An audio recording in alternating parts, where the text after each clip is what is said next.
the heavy equipment maker, saw its best 3 months in sales in the past 6 years. The Bulls are still winless on the season. LeBron James put up 34. Cavaliers over the Bulls in Cleveland, 119-112. The Blackhawks were not able to cool off the Golden Knights. They fell in Las Vegas 4-2. Dodgers defeat the Astros 3-1 in Game 1 of the World Series in Los Angeles. The News is a service of the U.S. Drug Enforcement Administration. This Saturday, join in the fight against our nation's drug epidemic by dropping off unused, unwanted, or expired medications during the DEA's National Prescription Drug Take-Back Day. Making a difference is as easy as cleaning out your medicine cabinet. And find out more info at deatakeback.com. 5:08, we'll have a check of traffic and weather on the way next on AM 560. On AM 560, The Answer. Your opinion counts. And we want to know how you feel about the news stories we're talking about each and every day. Make sure to vote in the M13 Graphics Opinion Express poll at 560theanswer.com. Listen for today's poll question at 10:30 a.m., 12:30 p.m., and 3:30 p.m. and hear the results each evening at 5:30. It's the M13 Graphics Opinion Express poll on 560theanswer.com. With the holidays approaching, now's the perfect time to purchase 2 gifts and only pay for 1. Or give a gift and keep one for yourself. Yes, folks, the MyPillow buy one, get one free offer is back. I urge you to go online or call now and take advantage. By using the promo code Amy, you'll get the absolute best deal available. I personally love my MyPillows. I get a great night's sleep by moving the fill to give me the support I need, regardless of my sleep position. And I never wake up with a stiff neck or headache. They're made in America. You can wash and dry them. They're hypoallergenic, plus have a 10-year warranty and a 60-day money-back guarantee. And it's great to know you're supporting a company that helped thousands of hurricane victims.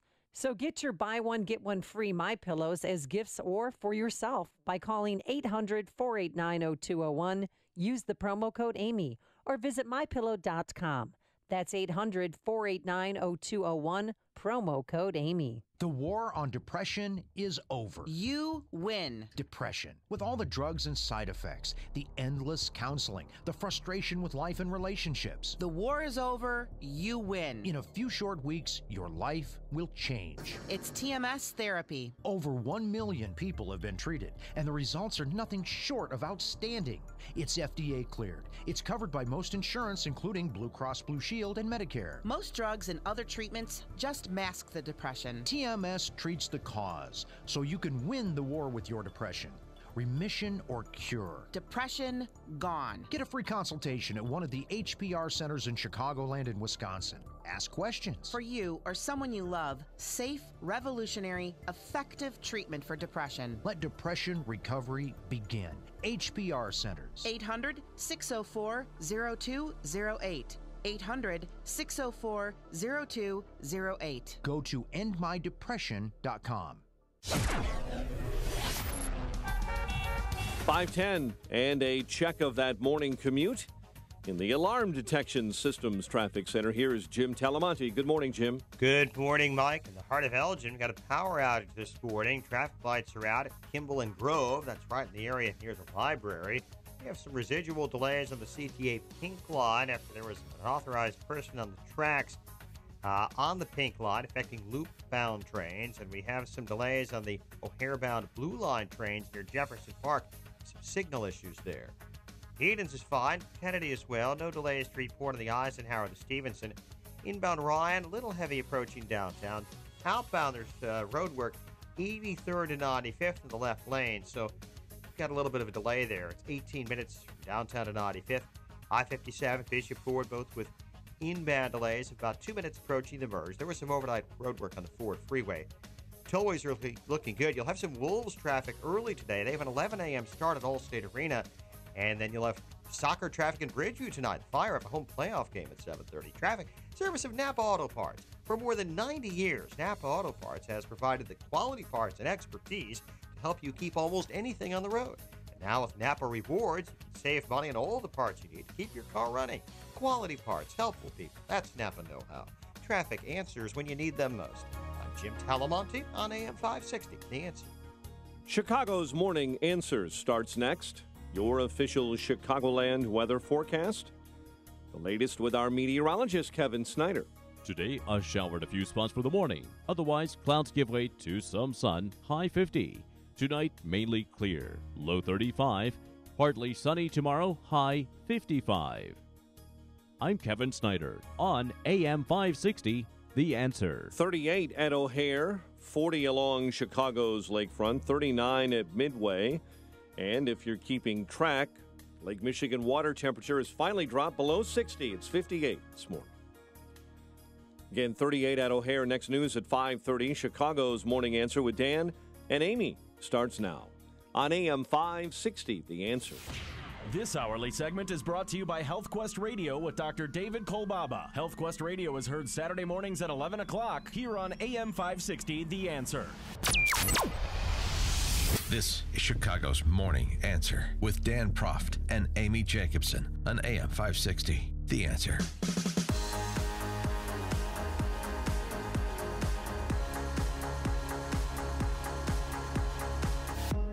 Good morning, Dan and Amy. How'd the volleyball game go last night? Well, we are now 7-0. Your franchise is doing very well. And we had a family that... I'll order the championship rings. Yes, thank you. You know what? You might want to get on that. Tonight's our last game of the regular season. And thank you. This wonderful couple that listens to our show every day, they are the O'Shaleys. Uh-huh. So big shout out to the O'Shaleys because I know that they're listening this morning. They drove Dutch? from not Lithuanian. Yeah, right. The Lithuanian O'Shaleys, and lovely family. They're supporting their granddaughter, who's going to get better. This is her first year playing volleyball. Are they? She has potential. What are they? Are they circuit court judges? What do they do for a living? Well, they were. No, Property I don't know. tax appeals attorneys? No, they're retired, Oh, and but they drove from Lamont to go to the game to support their granddaughter. But she came up to the bench, and she said, "Which one is Amy Jacobson? Because there's two, hot blonde coaches. You're going to choose me or the 25-year-old." Coach Harms. Indistinguishable. Yeah. Oh, yeah. I mean, Coach Harms looks like my daughter. But I said, no, it's me. And she was great. She listens to the show every day. Mm-hmm. They've been listening for 4 years or 3.5 years, whatever it is, or however long we've been together.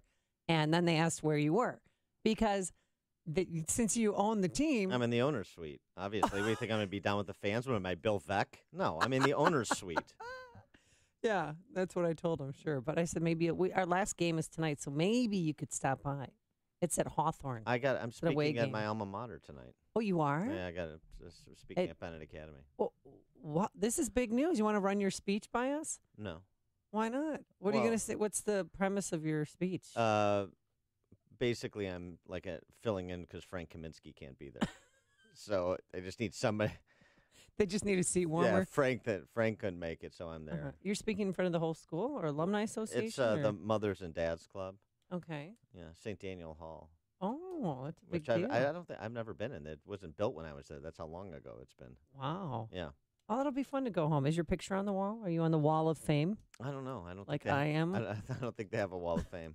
Oh, they don't have a wall of fame at your high school. I don't know. We don't. You Catholics are kind of different. We try not to foster conceit. What wall of fame are you on? Well, allegedly, I haven't seen it. Yeah, allegedly.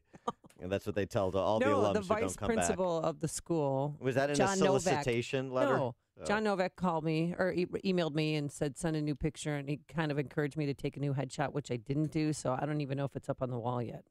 I'll have to go see. Because we did have our 30-year high school reunion, but I wasn't invited. Pretty thin there at Hershey. Yeah. Well, no. Marley Matlin from Children of a Lesser God. Oh, she's on the wall because she went to Hersey High School.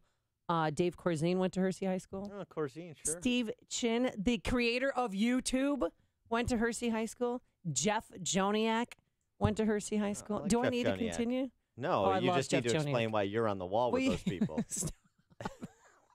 What's up? Trust me, I don't know either.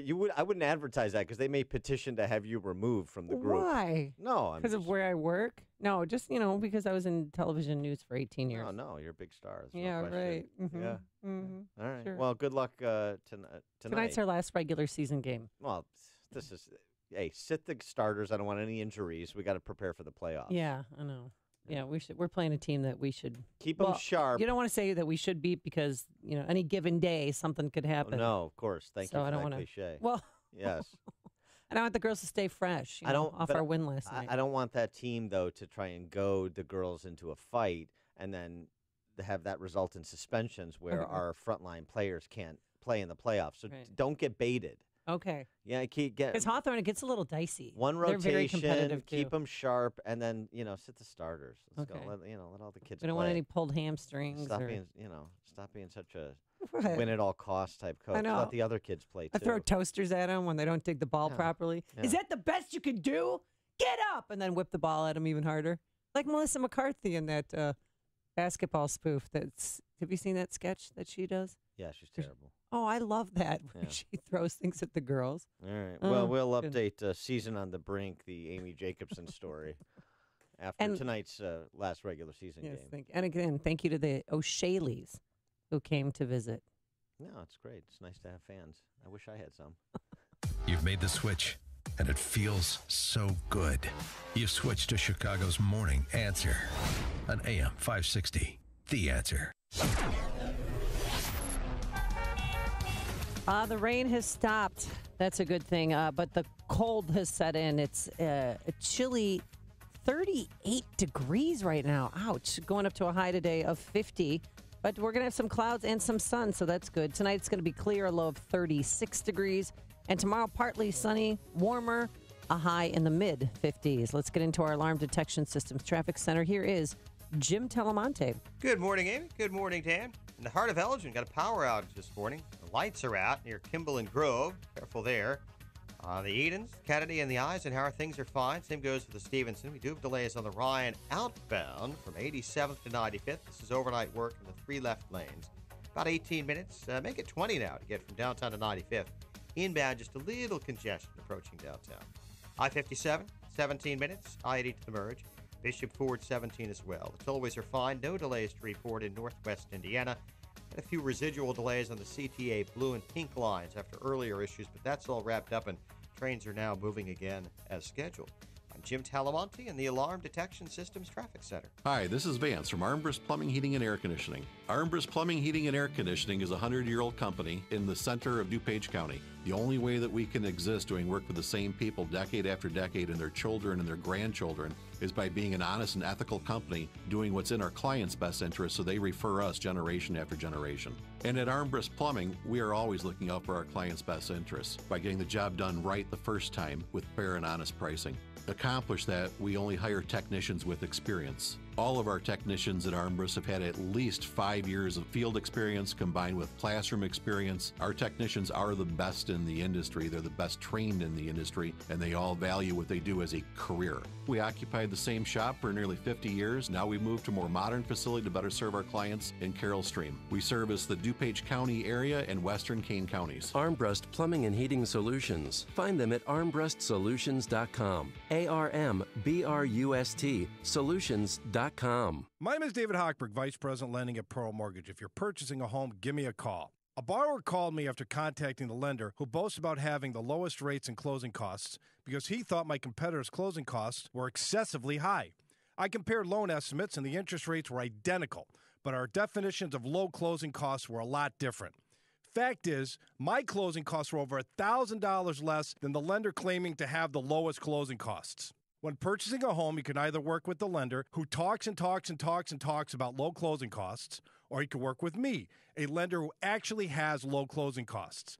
Then think of all the things you could do with an extra $1,000 when we originate your loan, like pay for the movers, buy a new computer, new TV, maybe new carpet for your new house. I've helped thousands of AM 560 listeners, but I can't help if you don't call 312-751-1333 or visit am560david.com. Pearl Mortgage, an equal housing lender, Illinois Residential Mortgage License 4358, and MLS 19186. A message from Foremost Capital Management in Geneva, Illinois. Investing in today's market is tough.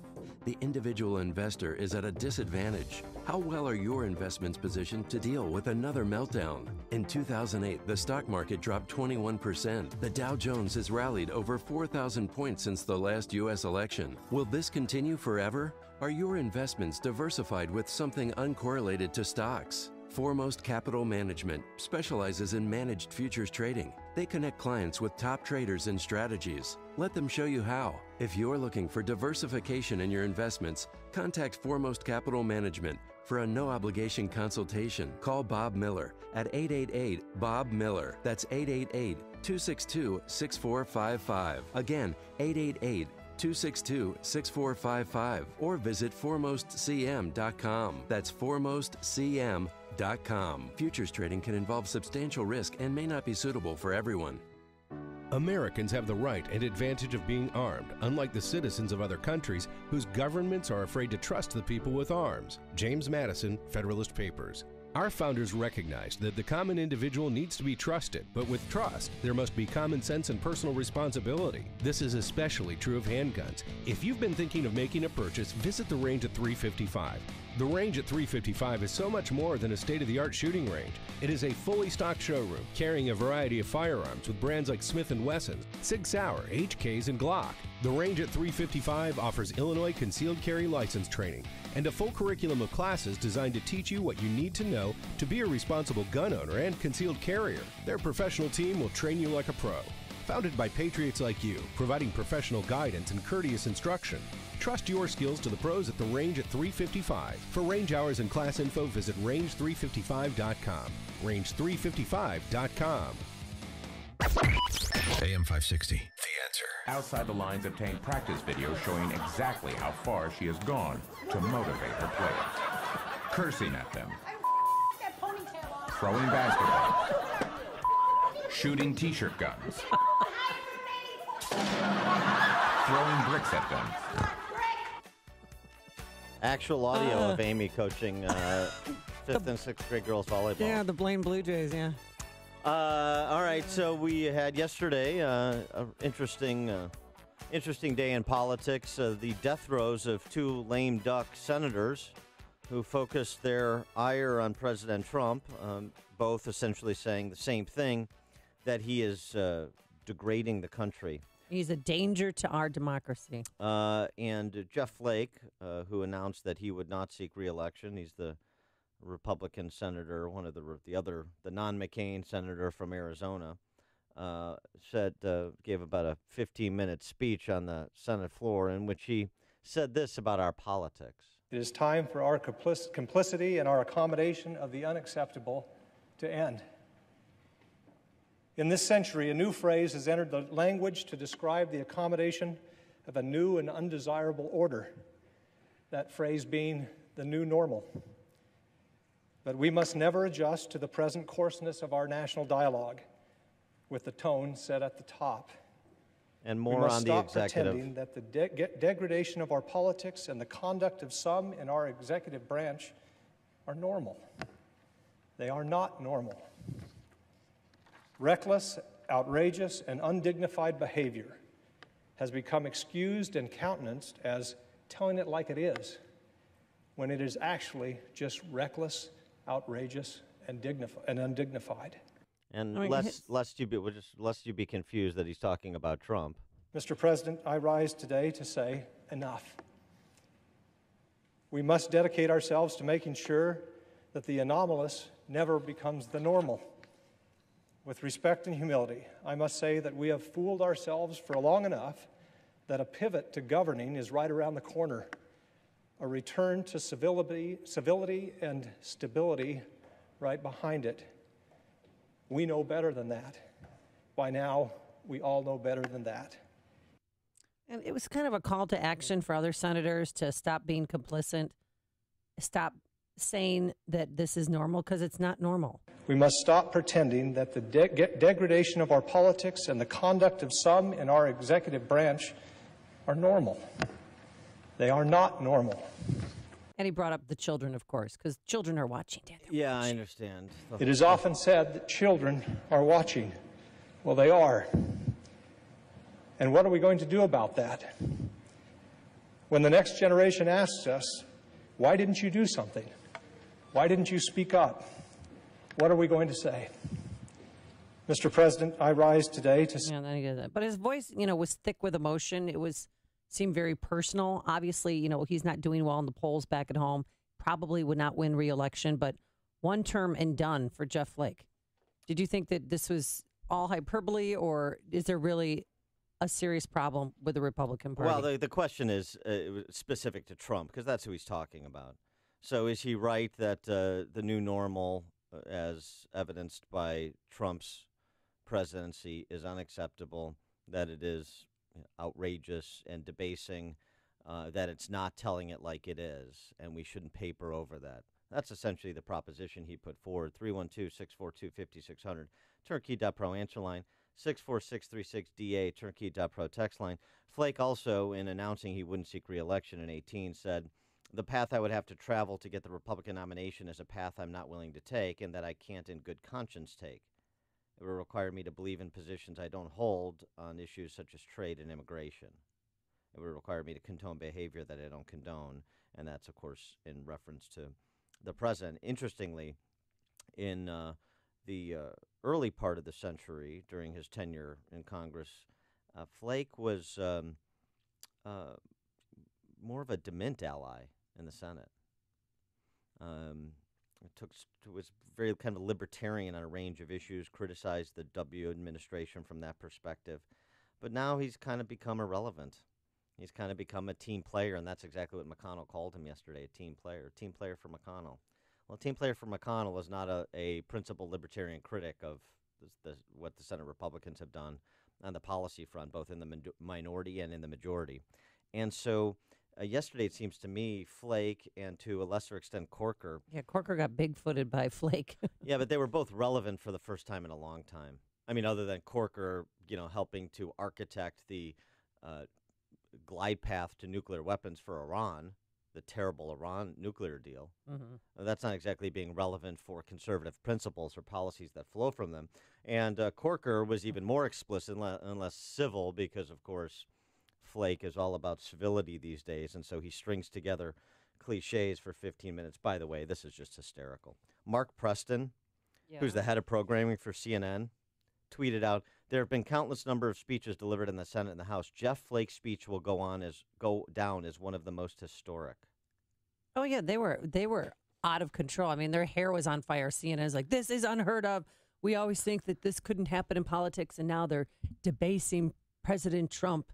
Yes. Both. But they're both going to be in office, though, Dan, for 14 more months. And I think that, are they going to block President Trump's agendas? So Mark Preston, I mean, just hold that for a moment.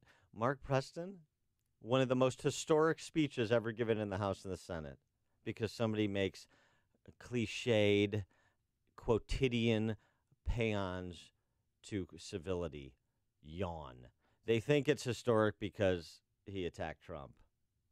Well, first of all, it went on for 19 minutes because I watched it in its entirety. He could have been done in 5. Well, that's sort of my point. Because he said the same thing with different rhetoric. And then, his voice quivered sometimes and it didn't. But he got his point across. I mean, I think he did. Bob Corker got his point across, too, on where he stands on Trump out the door. So you wouldn't support him again? No way. No way.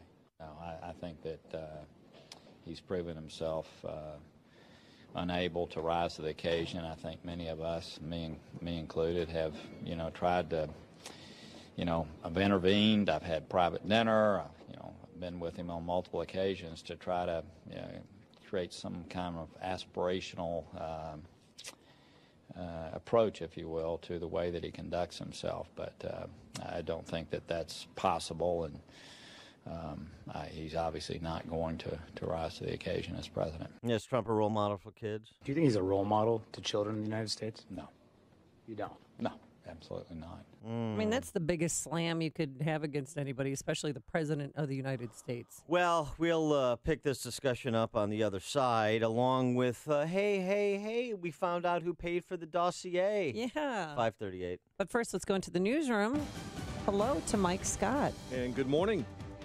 40 degrees, partly cloudy skies, winds west at 10. 2 are dead after an early morning shootout at Grambling State University in Louisiana. One man was a student, the other was not. The shooter is still believed to be at large, and students have been told to stay in dorms and shelter in place. 2 Republican senators are speaking out against the president. Tennessee Senator Bob Corker saying that Trump is not up to the job of the presidency. The White House reacting. The people of this country didn't elect somebody to be weak. They elected somebody to be strong. Arizona Senator Jeff Flake says that kind of reckless, outrageous, and undignified behavior has been accepted, and he will tell it like it is, and he would not be complicit with it or silent. So after 9 months, if we're still waiting for a pivot, I think we can conclude it's not coming. And so it's time to actually, be tougher here. Flake, without mentioning the president by name, said the GOP had given up on core principles by defending Donald Trump. A new report says the Clinton campaign and the DNC may have been behind a dossier of President Trump's alleged links to Russia. Washington Post says lawyers for the Clinton campaign hired a firm in 2016 to conduct research on then-candidate Trump. Army Sergeant Bo Bergdahl returns to a military courtroom later today for sentencing, where prosecutors plan to present evidence at another hearing that fellow service members were seriously wounded in a fruitless search for Bergdahl. Secretary of State Rex Tillerson is in New Delhi this morning. He'll be meeting with Indian Prime Minister Narendra Modi. One person dead, another wounded after shots were fired during an attempted robbery on Chicago's South Side overnight. An attorney is seeking probation for a suspended Chicago police officer who shot into a car full of teenagers in December of 2013, wounding 2. In a filing with the U.S. District Court, Attorney Daniel Herbert says Officer Marco Proano should not be punished for alleged systemic problems in the Chicago Police Department. Actor Robert Guillaume is dead at the age of 89. He became famous in the 1970s, playing that sharp-witted butler on television's Soap, and again on the spin-off Benson. Guillaume's wife saying the actor died yesterday at his Los Angeles home. After a battle with prostate cancer, he was nominated for an Emmy 6 times, winning twice. Bulls fall in Cleveland, 119-112. Blackhawks could not cool off the Golden Knights, falling in Las Vegas, 4-2. By the way, the Golden Knights have won their first 7 games and tied a couple so far in early action. It's the best start for an expansion team ever in the NHL. Dodgers over the Astros in Game 1 of the World Series, 3-1. The news service of Napa Auto Parts. For more than 90 years, Napa has provided the quality parts and expertise to help you keep almost anything on the road. And now with Napa Rewards, you can save money on all the parts you need to keep your car running. Quality parts, helpful people. That's Napa know-how. 5:34, a check of traffic and weather on the way next on AM 560. Mike Gallagher believes there are some issues we should all agree on. Am I wrong to react to the Harvey Weinstein scandal by observing that not everything has to be left versus right? There is this paradigm now where everything that occurs becomes left versus right. The Mike Gallagher Show, weekdays at 9, right before Dennis Prager at 11 on AM 560. The Answer. Not knowing the difference between a cold and the flu can be frightening. But with the Exergen Temporal Scanner Thermometer, this Halloween season, you won't be tricked by any spooky symptoms. You've put off that new vehicle long enough. Now there's absolutely no excuse. Get to Joe Cotton Ford during their model year-end sales event. They're making room for next year's models, and that means you'll save big. You'll get the best rebate offers of the year and save hundreds to thousands on brand new 2017 Fords. Plus, all new vehicles come with the Joe Cotton Ford Advantage program. You'll save on maintenance, vehicle protection, and more. There's a reason generations of Ford buyers and their families keep coming back to family-owned and operated Joe Cotton Ford. It's all about a different car buying experience with world-class customer service and people you can trust. No hassles, no drama, and no high-pressure sales tactics now and for as long as you own your vehicle. There's still a great selection during the Ford model year-end sales event, but hurry, it won't last. Get to Joe Cotton Ford today and drive home your new Ford car, truck, or SUV. Gary and North Avenue in Carroll Stream or at joecottonford.com. That's joecottonford.com. 5:36 and a check of the roads in the Alarm Detection Systems Traffic Center. Here's Jim.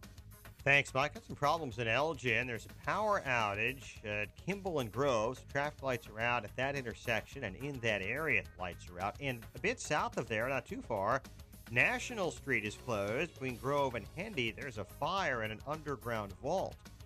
The Edens is clear, so is the Kennedy. Inbound Eisenhower, sluggish, First Avenue to Des Plaines Avenue. It's 30 minutes, Thorndale to downtown. Outbound 5 at 29.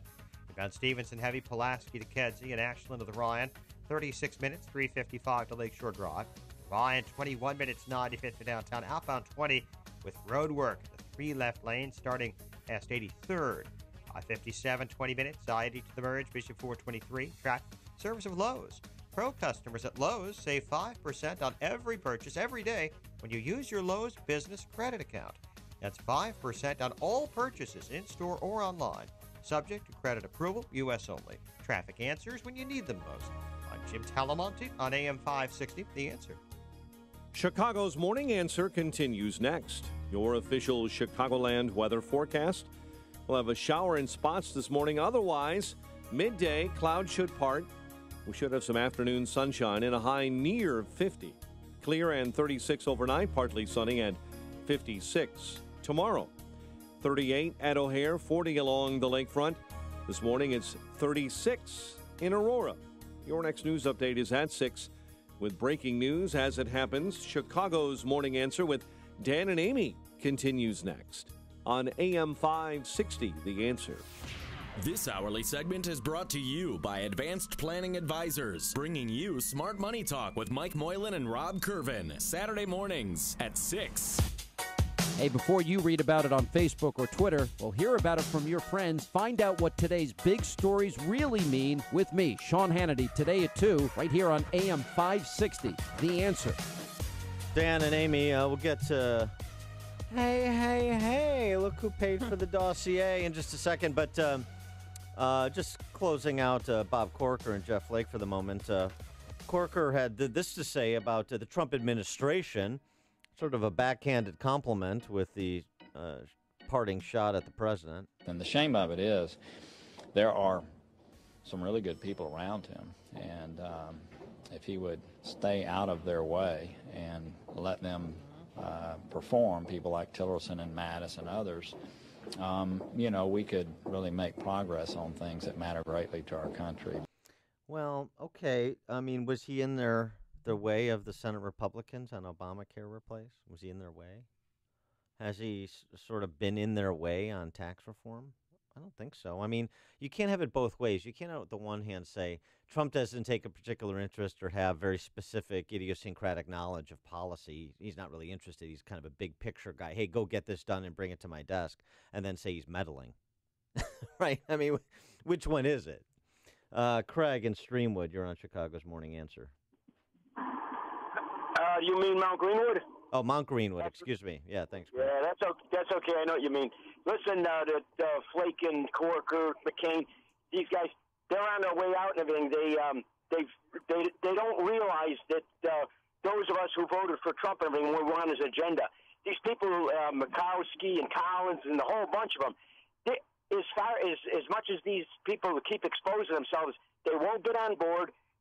They're working against us. I used to think highly of McCain, think he was a real upstanding guy, hero and all that.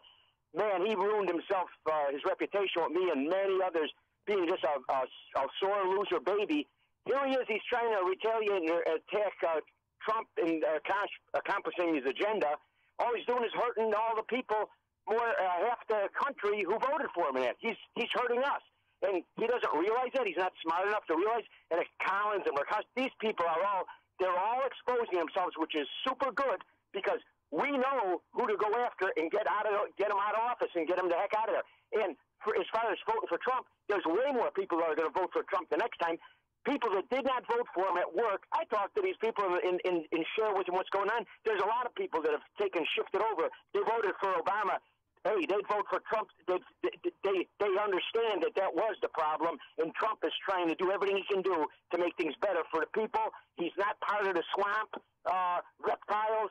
He's basically really trying to drain the swamp and do the right thing. So, hey, these people want to take and go on their way out like Flake and Corker. Corker. Yeah. If they want want to go out that way. All they're doing is confirming what we were suspicious of. That's why they weren't going to get in again, and they're just making it worse on themselves. Really, they'll never be able to do anything in politics or anything. And there's a lot of people out there that are going to hate their guts for working against us. They're not working against Trump; they're working against us.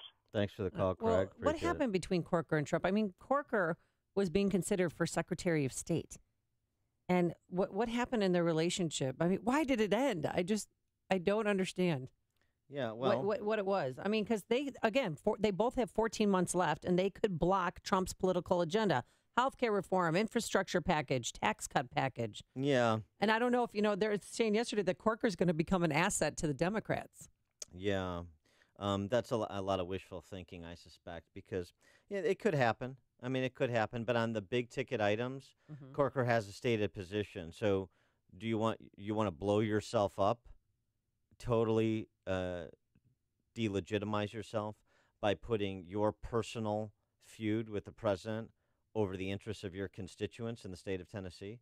Is that how you want to be remembered? I don't think so. I don't know. But the White House responded. Listen to this. I certainly think history is going to look at this president as somebody who helped defeat ISIS, who built an economy that was stronger than it's been in several decades, who brought unemployment to a 16-year low, who's created over 1.7 million jobs since being elected. I think those are the things that people actually care about, not some petty comments from Senator Corker and Senator Flake. And I think they're a lot more concerned about the big policy initiatives that this president is driving. Well, that's right. Well, part of that's right. Also, by the way, 1.5 million fewer people on food stamps since Trump took office. So that's interesting to note as well. 9 months in, 10 months in, a little too soon to be talking about how history is going to remember this president. Yeah. A lot of work yet to do, a lot of events yet to occur. So I'm not interested in reflecting on Trump's legacy, and I think it's silly to do so, whether it's Jeff Flake doing it or Bob Corker doing it or Sarah Huckabee Sanders doing it. It's just silly. But there is this thing where Trump is trying to push an agenda, and he's perceived, I think, largely correctly, as aggressively trying to work down his punch list, to use a construction metaphor, of agenda items that he campaigned on, from replace of Obamacare to tax reform to the border wall, to defanging the administrative state. And people see effort and they see progress. You know what they see from the Senate? Like Corker and Flake? McCain? Not much. They see some obstructionism. They see kind of personal back and forths that are unseemly from going in both directions. And otherwise, I mean, you can point to particular fights that Trump has taken up. Try and point to a fight that Jeff Flake has taken up, other than the tone of our politics. And, frankly, I think a lot of people are much more interested in the substantive outcomes that impact their lives than the tone of exchanges between politicians. Jeff in Mundelein, you're on Chicago's Morning Answer. Good morning, Dan. I think it'd be interesting if Donald Trump had the ability to say in the next Congress, enact term limits at the beginning of the next Congress. You see then how many of these congressmen, senators would jump ship and leave before so that they could have the ability to go be lobbyists, and see how many of them really are for the American people and for the country, like they say when they became elected. How many are really for themselves? Thanks for the call, Jeff. Appreciate that. Just switching gears, how about this news? Is this the big bombshell, the breaking news this morning? Well, that we're going to wake up to? Because I was shocked. Wow. You're shocked? Well, who do you think paid for it? Who do you think paid for it? I mean, the Clintons and the DNC. Yeah, it's important to confirm it. Confirm what you suspect. The evidence is always helpful. Washington Post, the Amazon Post of all places, reporting the Hillary Clinton campaign and the DNC helped fund the research that resulted in a now famous dossier containing allegations against President Trump's President Trump's connections to Russia, possible coordination between his campaign and the Kremlin, and the like. Mark Elias, a lawyer representing the Clinton campaign and the DNC, retained Fusion GPS, which, by the way, has taken the fifth before House investigative committees, which has tried to block access to their financial statements. And Fusion GPS, their opposition research company? Mm-hmm. Okay. Yeah. Within that disgusting dossier that they produced? And now, of course, the current DNC leadership is trying to run away from the blast zone. Tom Perez, the new leadership of the DNC, were not involved in any decision-making or aware of this or aware of that. You've also had leaks coming from Mueller's investigation saying that some of the information in the dossier was true. Other details are unsubstantiated. Some, like the Michael Cohen meetings, appear to be completely fabricated. Mm-hmm. So it was interesting. And the Russian prostitutes was fabricated? Well, it's unsubstantiated.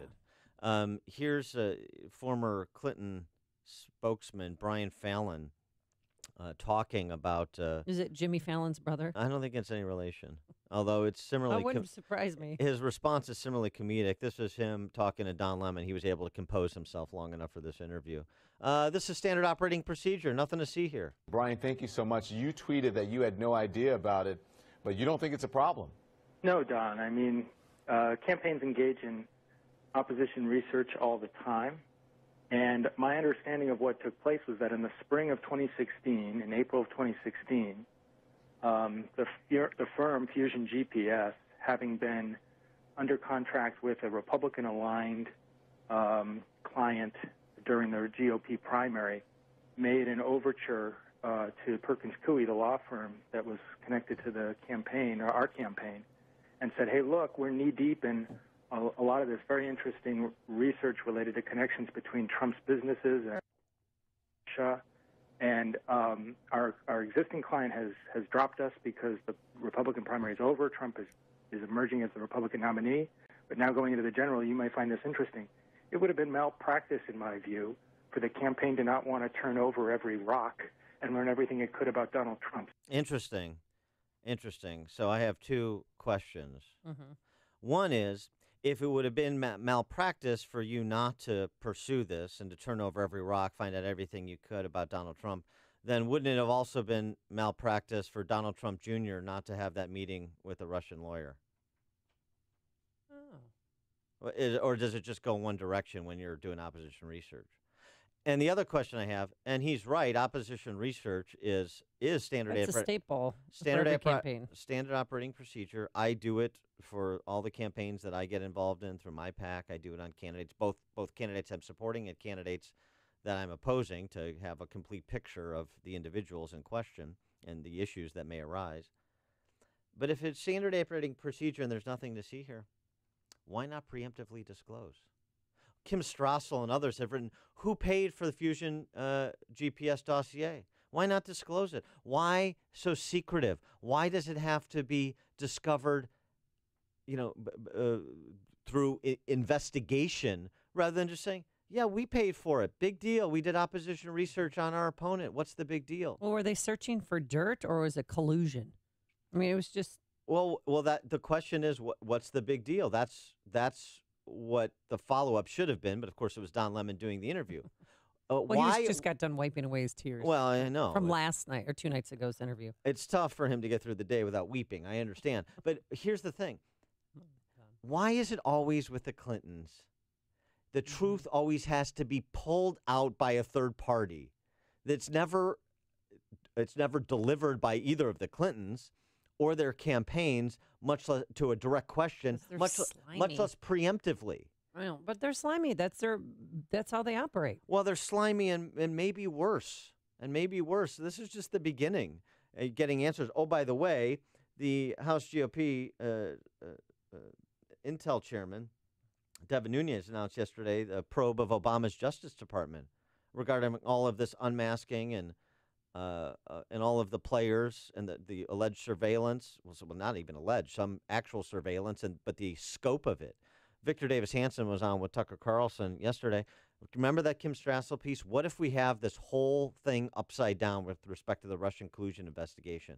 What if it's Hillary and the Podesta brothers?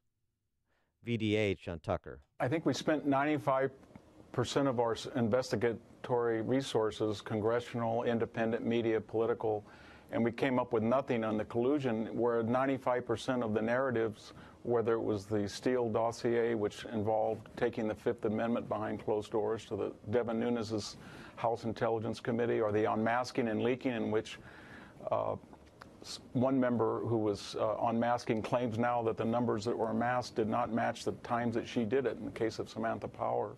And now we have the Uranium One deal, we have the Podesta deal.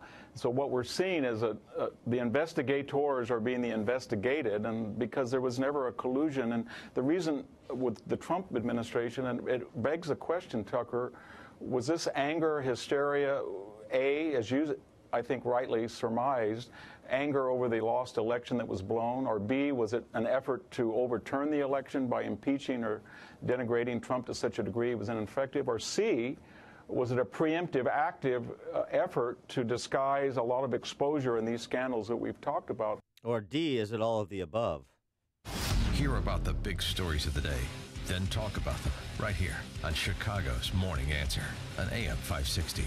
The Answer. Despite President Trump's repeated requests, Senate Republicans failed again to repeal Obamacare. If you're tired of calling a bureaucrat at an 800 number to help you navigate Obamacare, then you need a local expert on your side. That's right, your own health insurance mentor. C. Stephen Tucker, C.S. Tucker, from healthinsurancementors.com is someone I know and trust. He's a 20-year licensed broker who's been educating AM 560 listeners on the Affordable Care Act for the past 6 years. Thanks, Dan. ACA open enrollment is now only 45 days long. From November 1st to December 15th, you cannot be denied coverage based on a pre-existing condition. And depending on your income, you may find a more affordable plan. With narrow networks, even fewer choices, and higher deductibles, now more than ever, you need an expert to help you gain access to the best hospitals and specialists available. Call me. I can help. Thanks, Steve. How can our listeners get in touch with you? They can visit healthinsurancementors.com or call me directly at 630-674-1551. That's 630-674-1551. Ever wonder how marketing got so complicated? When you're a large company with a national presence, you expect things like the execution of marketing materials, displays, and branded merchandise to just work. But marketing departments are buried in figuring out how to get displays to stores while fielding calls from frustrated customers and salespeople, instead of focusing on the next big idea to stay ahead of the curve. It's tough to grow a business that way. Madden has a different method. They take on the day-to-day project management, procurement, logistics, and customer service, letting your team focus on innovation. Madden is the expert in promotional marketing and merchandising. They take the most complex campaigns and make them simple to execute and manage. And it can save you up to 35% in total process improvement for your marketing and supply chain. Get in touch with Madden today and make your complex promotions and marketing campaigns simple. It's time to get focused. All the info you need to get started is at Madden.com. Madden.com. Hey guys, Ken here from the hit podcast Today's Growth. Who would win a 3-mile bicycle race, an 11-year-old girl or last year's winner of the Tour de France? It all depends on the bicycle. It depends on their vehicle. Both on a 10-speed and the pro racer is going to win every time. But put the racer on a tricycle and the 11-year-old wins every time. You see, it's not the driver, it's the vehicle. When it comes to generating revenue, it's exactly the same. If you have a job or a small business, you are riding a tricycle. You can only go so fast. If you need to make up lost ground, it's not going to happen on a tricycle. No matter how fast you pedal, it's simply not going to win the race. Why do many people with no schooling and no advanced degree often become very wealthy? Simple. They choose to only ride 10 speeds. When it comes to helping people create their next revenue model, both Forbes and Inc. recommend Income Store as a can't miss when it comes to putting people on a 10-speed. Could your household or business use an additional revenue model that doesn't solely depend on you? If so, you need to check out IncomeStore.com. That's IncomeStore.com. Honey, we need more space. With the new baby on the way and the kids getting older, we need it now. I love this home and I really don't want to move. As homes age, it makes sense to remodel. It's much more cost-effective than moving. Choosing the right contractor is as important as your kitchen, bath, or addition. I'm Robert Soto, owner of Midland Development Group. Over decades of experience working with homeowners like you, I've excelled at finding the perfect solution for your individual needs, from concept to design all the way to completion of your project. I also share your values and know you demand the best quality, price, and dependability. I hope you'll give us a chance to prove to you that my word is my bond. We're Home Advisor affiliated and look forward to discussing your project. Contact Robert Soto of Midland Development Group. Call 312-617-7335 or visit MidlandDevelopmentGroup.com. Midland Development Group, where price and quality meet. 312-617-7335 or at midlanddevelopmentgroup.com. Our freedom and security are made possible through the service and sacrifice of our military and first responders. The Gary Sinise Foundation provides many outreach programs supporting these brave men and women. Join us. Donate at GarySiniseFoundation.org. 5:57. Let's get an update on the morning commute with the Alarm Detection Systems Traffic Center update. Here's Jim Talamonte. Thanks, Mike. And Elgin National Street is closed between Hendy and Grove. There's a fire in that area in an underground vault. A bit north of there, the power is out. The lights are out around Kimball and Grove. Edens is fine. Kennedy inbound, a little sluggish in the way of traffic between the River Road Toll and Canfield. 22 minutes, O'Hare to downtown, outbound 21. Got Eisenhower, still Manheim to Harlem, 35 minutes. Thorndale to the post office, outbound 30. Stevenson, 40 minutes, 355 to Lakeshore Drive, outbound 5 to 34. Ryan is 23 minutes, 95th to downtown, outbound 20. Roadwork is wrapping up south of 83rd. I-57, 21 minutes, I-80 to Merge, Bishop Ford, same. Northbound Tri-State slow from the Stevenson to 47th. Traffic, service of Napa Auto Parts. This month, at participating Napa Auto Parts stores, Napa full synthetic motor oils on sale, just $4.29 a quart. Quality parts, helpful people. That's Napa know-how. General States pricing. Sales prices do not include applicable state and local taxes or recycling fees. Traffic answers when you need them most. I'm Jim Talamonte on AM 560, The Answer. Chicago's Morning Answer continues next.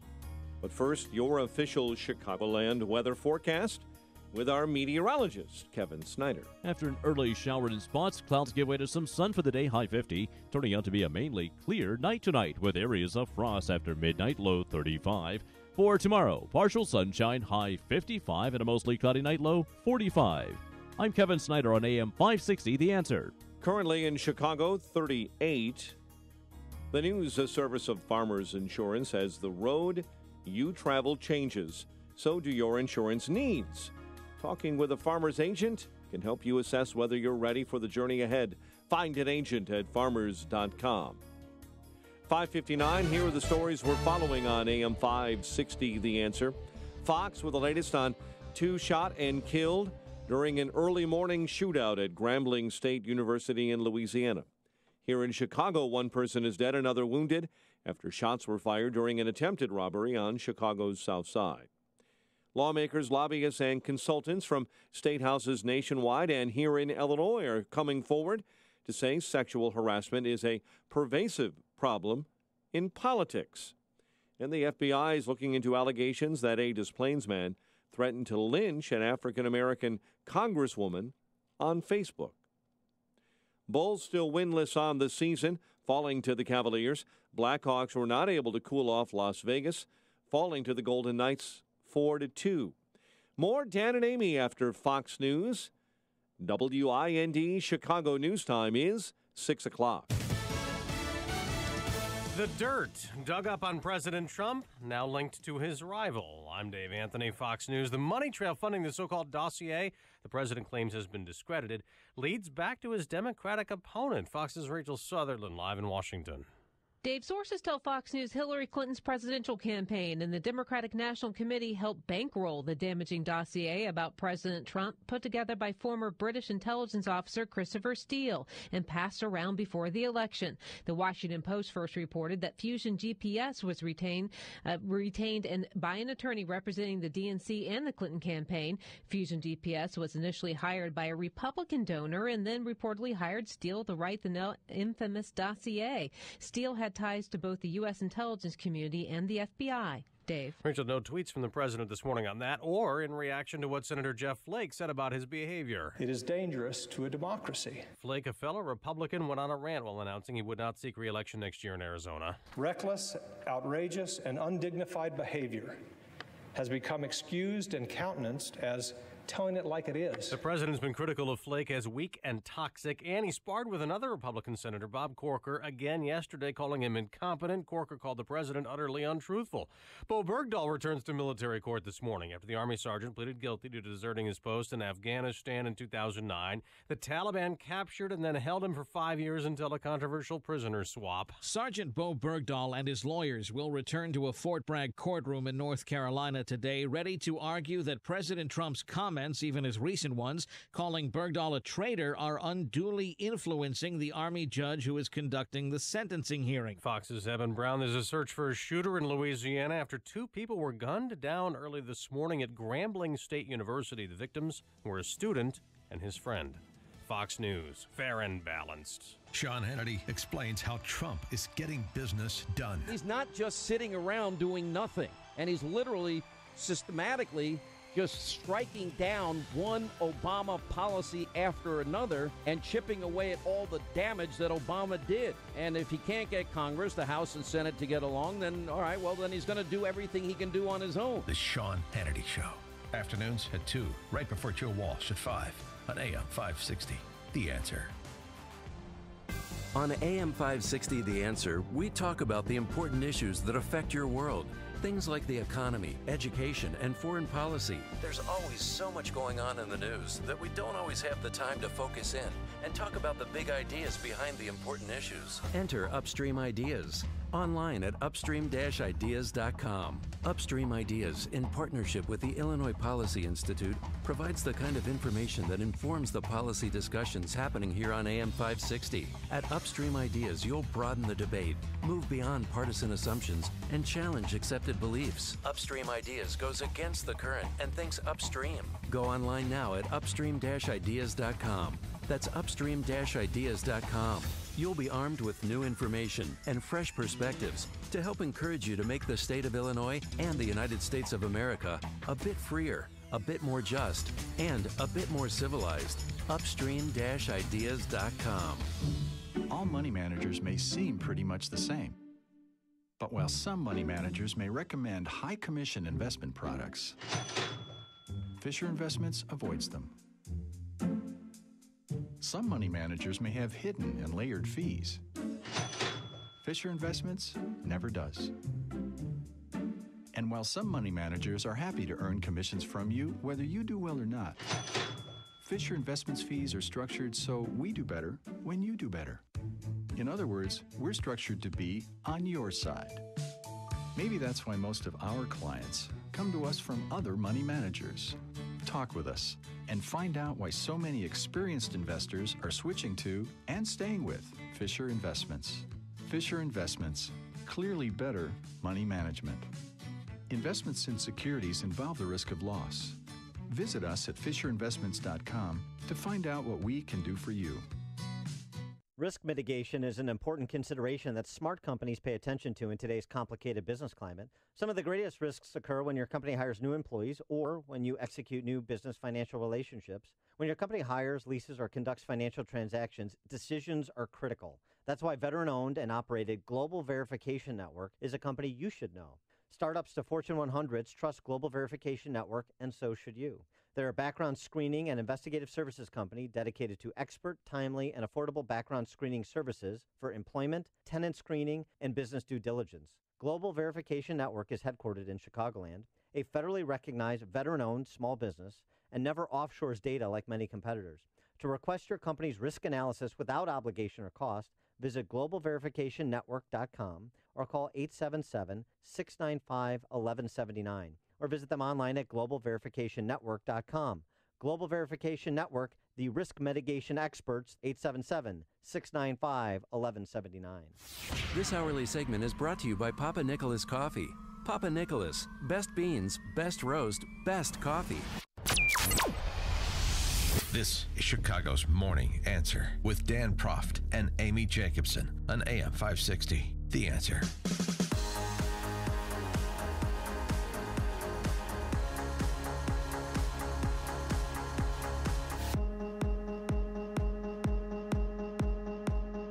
Good morning, Dan and Amy. So, Joint Chiefs of Staff General Joe Dunford updated the nation on the investigation into the ambush that occurred in Niger that took the life of 4 U.S. soldiers, injured 2 others.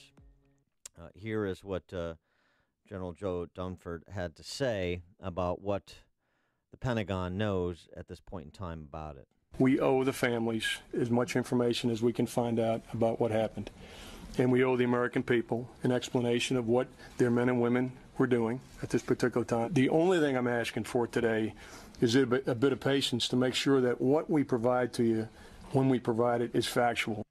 General Dunford laid out a timeline of the events. Starting on the morning of October 4th, a group of 12 American troops and 30 Nigerian forces come under attack by ISIS-affiliated militants while traveling outside the capital. Within minutes, a drone is sent overhead. Approximately an hour after their first contact with the enemy, a call for air support comes. 30 minutes later, French fighter jets mobilize, arriving on location, and half an hour after responding that evening, the bodies of 3 soldiers are recovered. Then 2 full days after the ambush, on the evening of October 6th, the body of Sergeant LaDavid Johnson is found by local Nigerian forces and turned over to the U.S. General Dunford emphasized the first thing they will do once they have more facts from the investigation is to share privately with the families in their homes with a team of experts to answer questions.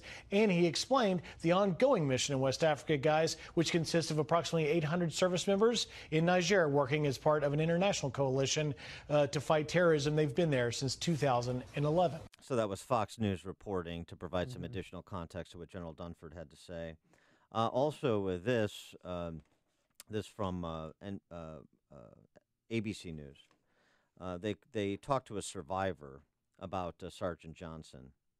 And why his body was found a mile away? Well, among other things. They didn't identify him, but the source told ABC that Sergeant Johnson went, quote, above and beyond in defense of his soldiers.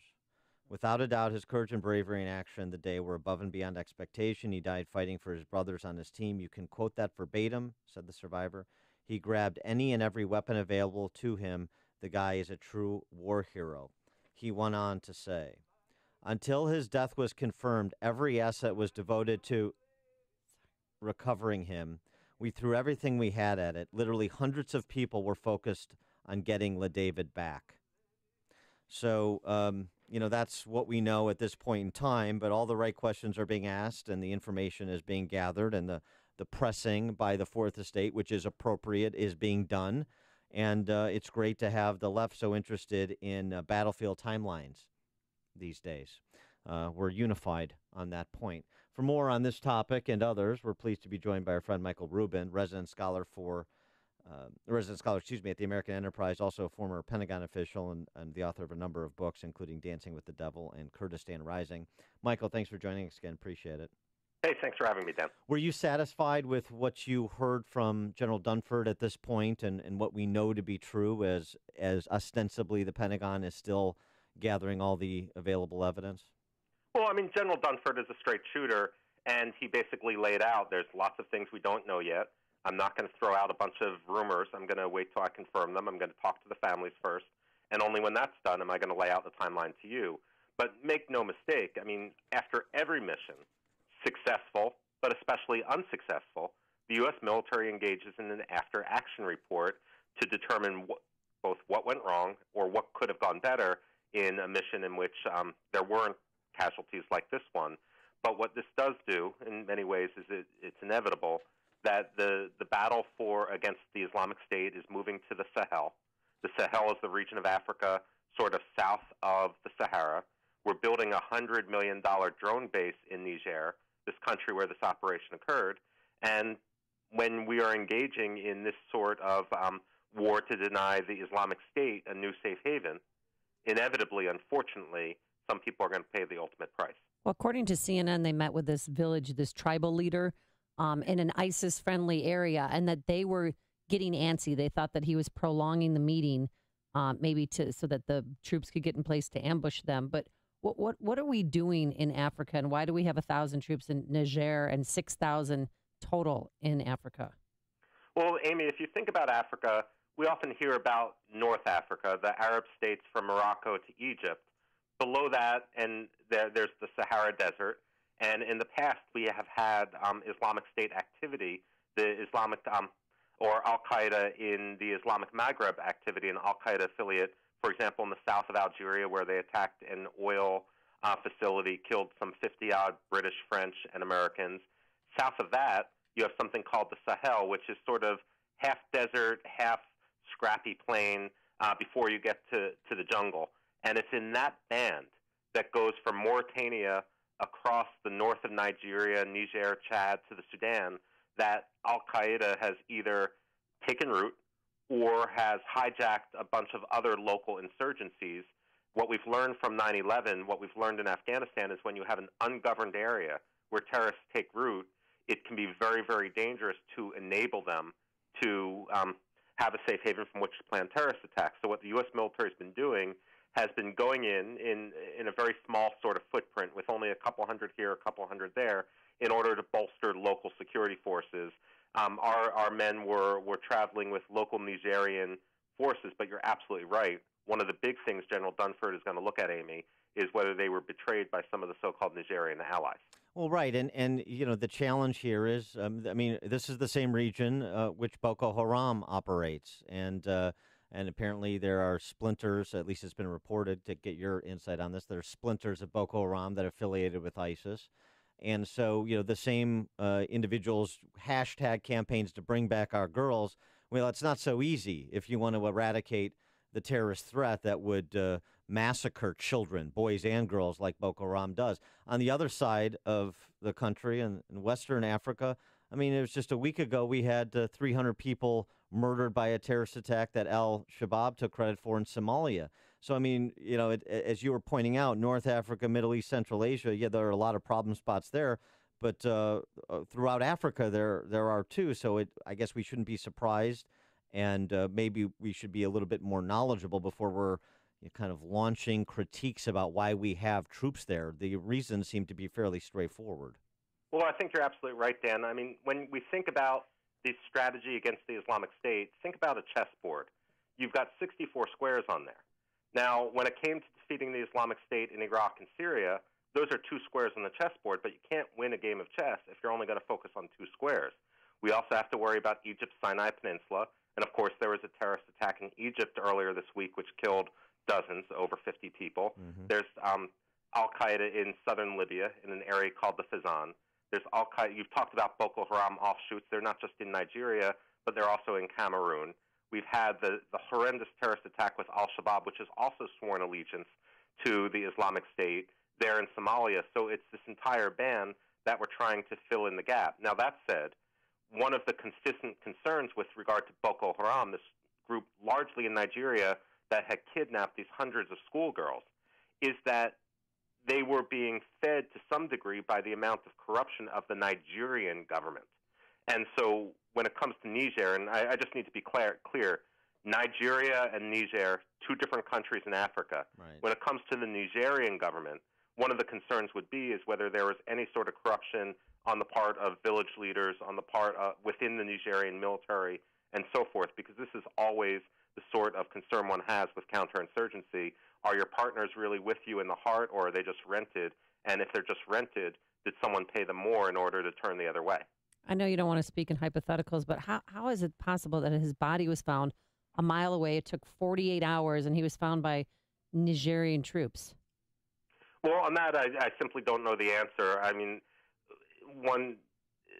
wouldn't necessarily believe that this was an instance of he had been left behind while still alive. He had walked a mile before he was killed, or that he was captured, and then somehow he was dumped a mile away.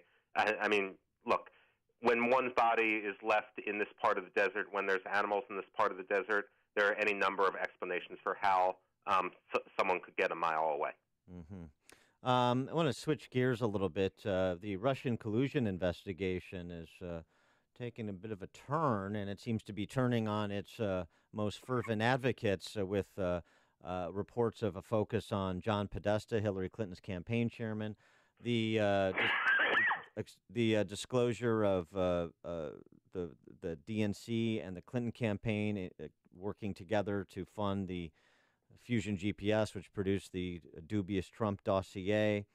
What's your assessment of the collusion investigation and what we know to be true, for whether it's leaks coming out of the Mueller's camp or these recent reports that suggest that there may be as much focus on Hillary Clinton and her satellites as there is on Trump? Well, first of all, Dan, I want to apologize for my coughing. I have a 2-year-old son who's a bit of a jerk and manages to get me sick all the time. Oh, yeah. And that happens. Get him on the phone. I'm going to give him a tongue lashing. All right. He'll get one right afterwards. But and he'll just look up at me and say, "I want milk." At any rate, when it comes to the Russian collusion thing, look, there's a lot of dirty hands around. A lot of the allegations about collusion were just false on their surface. You know, the Russians were surprised that Donald Trump won. When you look at all the Russian sourcing, what they wanted to do was not put Donald Trump over the top. What they wanted to do was just delegitimize the notion of American democracy, American elections, and they succeeded in that largely by many of the people who jumped onto the collusion propaganda line and gave it credence.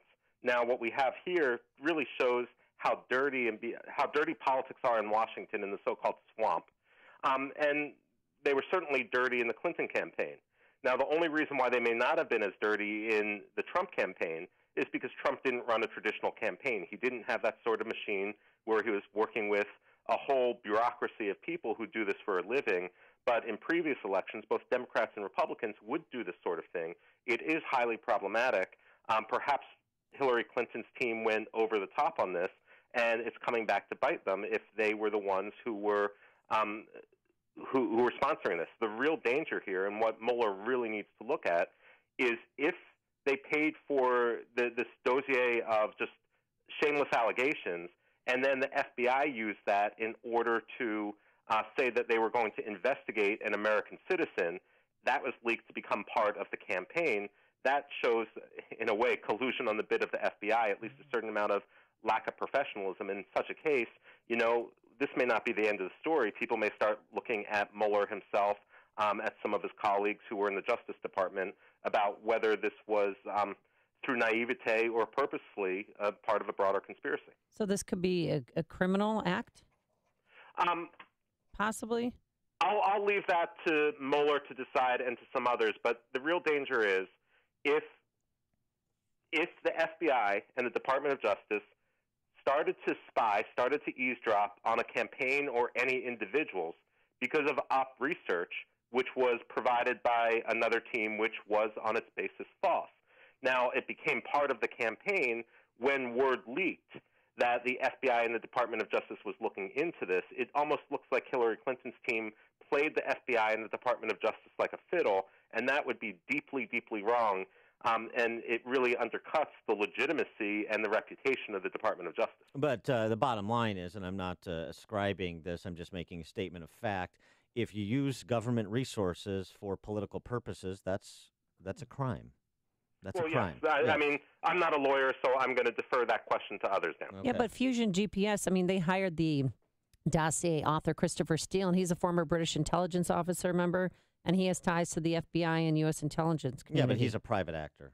Okay. Yeah, so I mean, he was a private contractor at that point. One other thing I want to get to before we let you go, Michael, is the Uranium One scandal. I'm calling it a scandal. Dan. A lot of other people are calling it a scandal, you know, because it is. But Uranium One, Hillary Clinton calls the reports on the Uranium One deal, which has been long reported on, going back to the Clinton Cash book by Peter Schweitzer. She said, all baloney, much like her husband. Everything's already been litigated. There's nothing to see here. Is there anything to see here? Any concern about that? Dan, I think this may be where the real scandal is. And this goes back to the whole Mueller investigation. This goes back to the Hillary Foundation. The fact of the matter is, it looks like there is a quid pro quo, which, if I want to speak plainly, looks like bribery. You make a donation to the Clinton Foundation, and you get special treatment when it comes to policy. That's an abuse of power. That was abuse of Hillary Clinton's pledges when she became Secretary of State. It certainly raises questions about Bill Clinton. It also raises questions about certain members of the Mueller team because, for example, Jeannie Rhee, who's one of the lawyers on Mueller's team prosecuting this, who I know from the university, is a deeply, deeply partisan individual. She was also the lawyer for the Clinton Foundation defending them against this sort of allegation. So suddenly, if this becomes part of the investigation, certainly this could be grounds for the first recusal of some of the lawyers in Mueller's team. Yeah, I'd have a lot more confidence in Mueller if he did like the baseline thing a lawyer is supposed to do, which is conflict checks. Interesting. He is Michael Rubin, resident scholar at the American Enterprise Institute, a former Pentagon official, author of books including Dancing with the Devil and Kurdistan Rising. Michael, thanks as always for joining us, and take care of that cold. Appreciate it. Okay, thanks, Dan. Thanks, Amy. Be nice to your son. Yeah. He joined us on our turnkey.pro answer line. Listen to podcasts of Dan and Amy from the AM 560 mobile app. Download it today at 560theanswer.com/mobile. My parenting tip of the day, if your son is sick or has some cough, don't give him any dairy products. Okay, Dan? You can put that in your I'll add that file. to Prof's parenting tip. Prof's parenting tips. Oh, it's spectacular. Weather is not good. It is cold out there. This is the coldest morning we've had in 169 days. 38 degrees right now, going up to a high of 50. But the good news is no rain in our forecast today, just plenty of clouds and sun. Tonight, clear, a low of 36. And tomorrow, partly sunny skies, a little bit warmer, a high of 56 degrees. Let's get into our alarm detection systems. Traffic Center here is Jim Delamonte. Thank you, Amy and Dan. At Elgin, National Street is blocked between Hendy and Grove. There's a fire in an underground vault. There's a power outage in the area north of there. Eden's inbound, little congestion approaching Montrose. Kennedy inbound, slow. River Road toll to Central. 26 minutes either way between O'Hare and downtown. A little slow on westbound 190 from Kennedy, Tri-State. Inbound Eisenhower, bottled up Wolf to Harlem where there was a crash. 49 minutes, Thorndale to the post office. Outbound 32.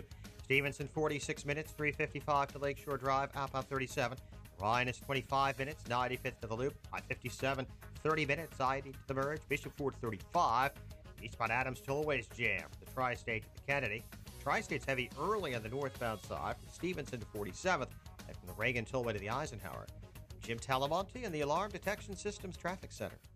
Rolling Hills, beautiful prairie views. You can take it all in when you play golf at Golf Club of Illinois in Algonquin. Play at one of the finest courses in Illinois with a special seasonal deal from your friends at ChicagoRadioDeals.com. The Golf Club of Illinois is a classic link-style course featuring high, treacherous sand bunkers, high grasses, I should say, treacherous sand bunkers, and strategically placed mounds on each hole. This course is a stern test for all skill levels, and it's consistently ranked among the top 10 public courses to play by Chicagoland Golf. Find out why Golf Club of Illinois is a secret favorite for those looking for a unique, challenging round of golf. Play with your favorite foursome of golf buddies for only $95. That includes cart and is usually almost at $200.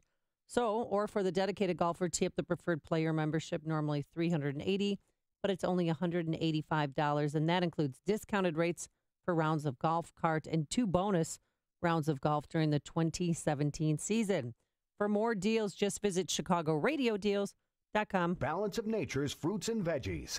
I started out vomiting with migraines at the age of 19, and about 10 years later, it got to the point where it was almost every day. This stuck with me for about another 20 years. When I was introduced to this Balance of Nature, I couldn't believe how quickly the triggers that would cause these migraines just went away. What are you waiting for? Good health is just a phone call away. Don't miss your opportunity to get a free month supply of Balance of Nature. Call 1-800-2468-751. That's 1-800-2468-751. Call 1-800-2468-751 or go to balanceofnature.com. Use promo code WIND. That's balanceofnature.com. Promo code WIND. You've put off that new vehicle long enough. Now there's absolutely no excuse. Get to Joe Cotton Ford during their model year-end sales event. They're making room for next year's models, and that means you'll save big. You'll get the best rebate offers of the year and save hundreds to thousands on brand new 2017 Fords. Plus, all new vehicles come with the Joe Cotton Ford Advantage program. You'll save on maintenance, vehicle protection, and more. There's a reason generations of Ford buyers and their families keep coming back to family-owned and operated Joe Cotton Ford. It's all about a different car buying experience with world-class customer service and people you can trust. No hassles, no drama, and no high-pressure sales tactics now and for as long as you own your vehicle. There's still a great selection during the Ford Model year-end sales event, but hurry, it won't last. Get to Joe Cotton Ford today and drive home your new Ford car, truck, or SUV. Gary and North Avenue in Carroll Stream or at joecottonford.com. That's joecottonford.com. An important message from Medicare. It's Medicare open enrollment now through December 7th. Time to go online and look at all your Medicare plan choices. Like prescription drug plans and Medicare Advantage plans from private insurers. Look for lower costs, more benefits. I'm open to that. Every year, plans change.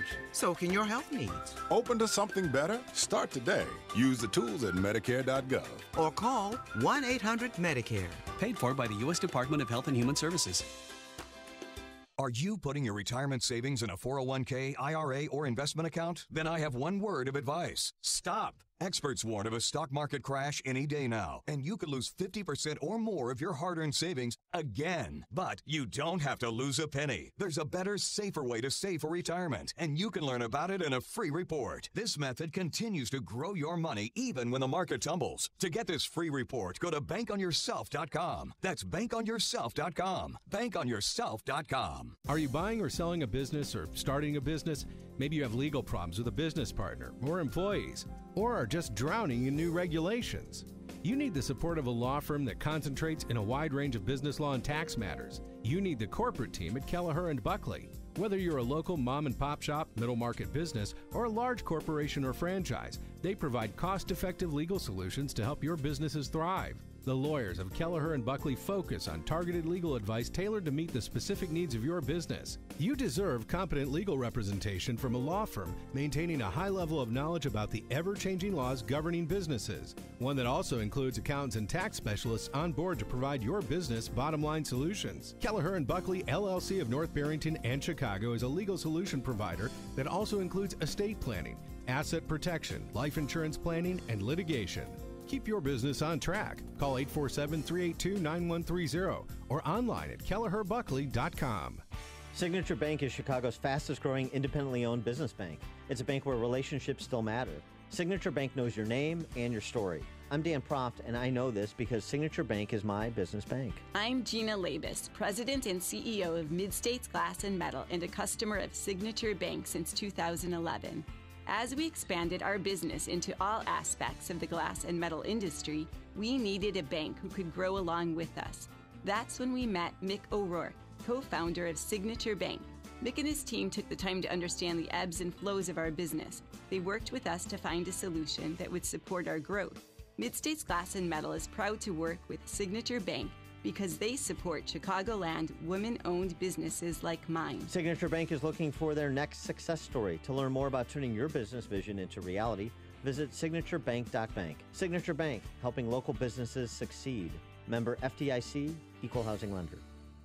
AM 560, The Answer.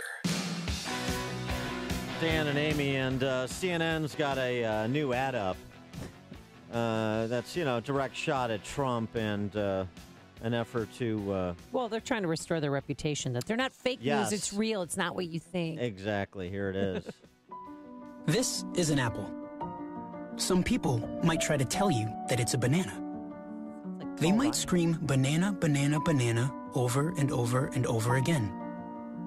They might put banana in all caps. You might even start to believe that this is a banana. But it's not. This is an apple. All right, now I know what the difference between an apple and a banana is, but could you do a commercial explaining the difference between Joe and Mika to me? Oh, that's MSNBC. That's MSNBC. What's the difference? Coming up on Chicago's Morning Answer.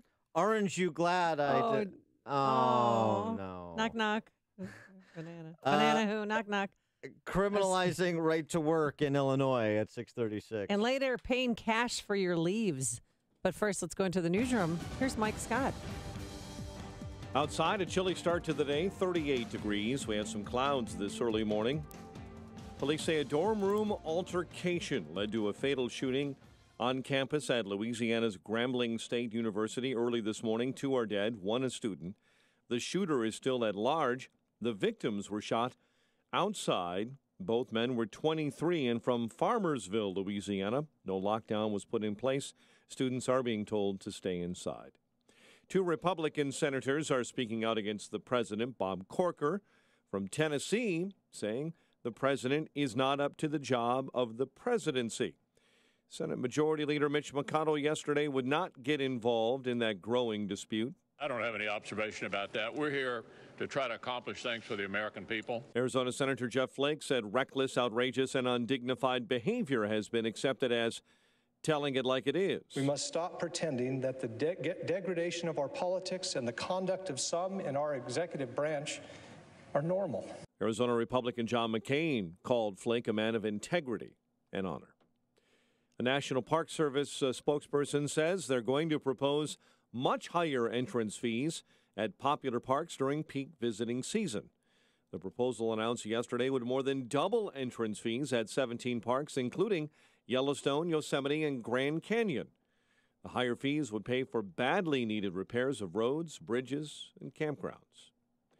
Here in Chicago, 1 person is dead, another wounded after shots were fired during an attempted robbery on Chicago's South Side. Teachers and other staff barred from being hired by the Chicago Public Schools have apparently landed jobs in the city's privately managed charter and contract schools. The FBI looking into allegations that a Des Plaines man threatened to lynch an African-American congresswoman from Florida on Facebook. Tom Keevers telling the Tribune he was set up by a stranger who created the phony Facebook post that went viral last week. Chicago developer is working on a building what could be the city's 6th tallest skyscraper. President of JDL Development unveiled drawings of the high-rise last night.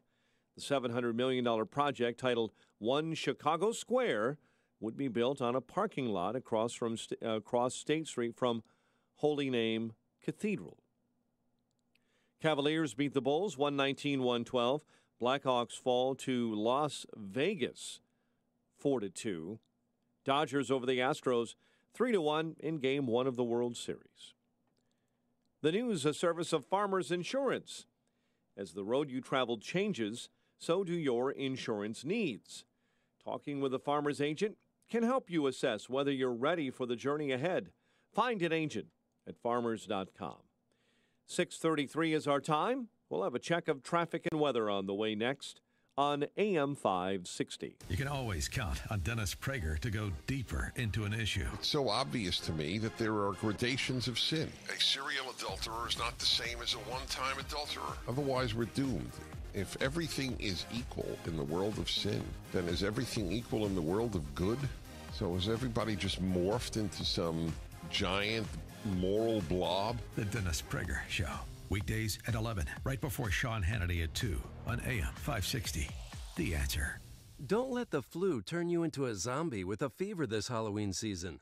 With the Exergen Temporal Scanner Thermometer, you won't be tricked by any spooky symptoms. The same banking team you already know and trust at the private bank has come together with one of the strongest banks in North America. And we have a new name. The private bank is now CIBC. We share the same focus on building strong client relationships, and we're now backed by a bank with over 150 years of experience in putting clients first. Our name may have changed, but our commitment to helping your business grow is now stronger than ever. Visit us at CIBC.com/US. Member FDIC. Life should be an adventure, and so should your health. It's another can't-miss Health Quest radio show this Saturday morning. Dr. David Kolbaba. You're eating too much food. You get it? We're eating too much food, and whether eating too much food causes kidney stones or diabetes or obesity, it don't matter. We're eating about 75% too much food because you're not moving your body. If you moved your body more, you could eat more, but you're not, so don't. Create your adventure in health. Tune into Health Quest Radio every Saturday morning at 11 on AM 560. The Answer. 6:35. Let's get an update on that morning commute. We do that in the Alarm Detection Systems Traffic Center with Jim Talamonte. Thanks, Mike. Eden's inbound heavy Niles Center to the junction, 23 minutes. Lake Cook to Montrose, outbound 21. The Kennedy, 36 minutes. O'Hare to downtown, 14 from Montrose, 12 on the Express. Outbound 34 to the airport. Inbound Eisenhower jammed. Solid Wolf to Harlem after a crash. It is an hour. Thorndale to the post office, outbound 36 minutes. Stevenson, 56 minutes, 355 to Lakeshore Drive, 42 from the Tri-State, outbound 41 minutes to 355. Ryan, 25 minutes, 95th to downtown, I-57, 32 minutes, I-80 to the merge, 435. Northbound Tri-State delays, 115th to 47th. Reagan Tollway to the Eisenhower, Adams Tollway heavy from the Tri-State to the Kennedy. Traffic is a service of Farmers Insurance. As the road you travel changes, so do your insurance needs. Talking with a farmer's agent can help you assess whether you're ready for the journey ahead. Find an agent at farmers.com. Traffic answers when you need them most. I'm Jim Talamonte on AM 560, The Answer. Chicago's Morning Answer continues next. Your official Chicagoland weather forecast: a shower this morning, sunshine later in the day, high near 50, clear and 36 overnight. Currently 38 at O'Hare. Next news coming up at 7. Continuous news coverage at 560theanswer.com. Chicago's Morning Answer with Dan and Amy continues next on AM 560, The Answer. This hourly segment is brought to you by Empowered Investing, the show dedicated to investors. Heard Saturdays at noon right here on AM 560, The Answer. Some call me the sage from South Central. Others call me the czar of common sense. But you can call me Larry Elder. And you're invited to join me tonight, starting at 7, right here on AM 560, The Answer. Good morning, Dan and Amy. Well, the General Assembly's in session. Veto session started yesterday. And that means your freedoms and your money is in jeopardy. So we should probably pay attention a little bit to what's happening down there as the governor launches his re-election bid this week. You've seen some of the commercials, including a recent one that involves neighboring Republican conservative reform governors. And I think this one's effective. I love this one. We want to say thank you. Thanks, Mike Madigan. Thank you. For raising Illinois taxes. For blocking Rauner's reforms. And helping create new jobs in Indiana. In Wisconsin. In Missouri. Our economy's on fire. We're growing good jobs. And we're growing union jobs faster than Illinois. So we owe you. Huge. Hoosiers love you, Mike Madigan. Cheeseheads love you, Madigan. Big fans here in Missouri. Big time. Thank you, Mike. Thanks, Mike.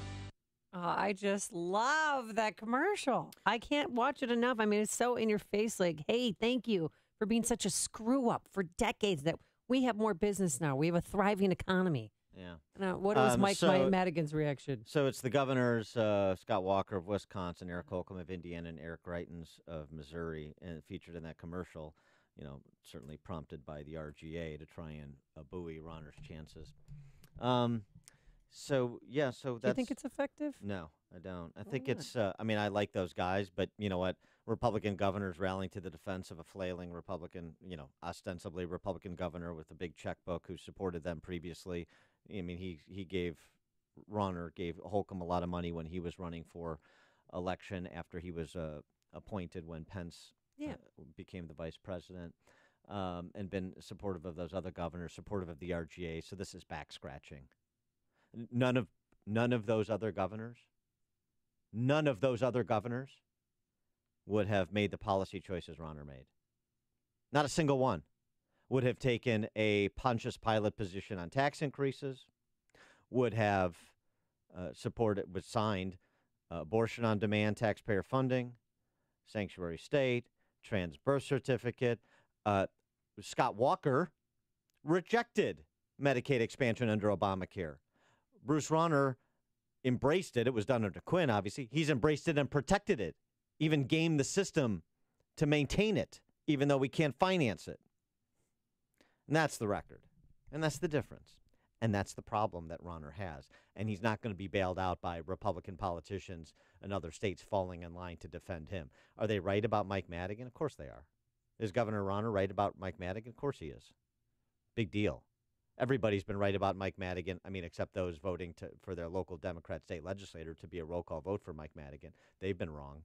But everybody's known this about Mike Madigan, and people have consciously or ignorantly made that choice over decades. You think this is going to absolve him of the choices that he's made as governor? Hardly. Hardly. And here's the cost of those choices. The cost of those choices to what those gentlemen were saying from neighboring states. Yesterday, the Senate moved and then overrode the governor's veto. The Senate moved to, override the governor's veto of legislation that would criminalize local right-to-work zones. In other words, for example, the Village Council in Lincolnshire, which enacted a local right-to-work zone in 2015, a federal court blocked. The Sixth Circuit Court of Appeals upheld in Kentucky, and Lincolnshire has appealed the district court ruling here to the Seventh Circuit, which is the appropriate appellate court for Illinois. This would attach criminal penalties for municipal officials who vote for a local right-to-work zone. Criminal penalties? You could be charged with a misdemeanor. For that? Yeah. I mean, there is no way that law, if it may be taken up in the House today in terms of the veto override, there's no way that law stands. There's no way that it's constitutional to criminalize a public policy choice like that. By the way, it's worth noting, these are local right-to-work zones.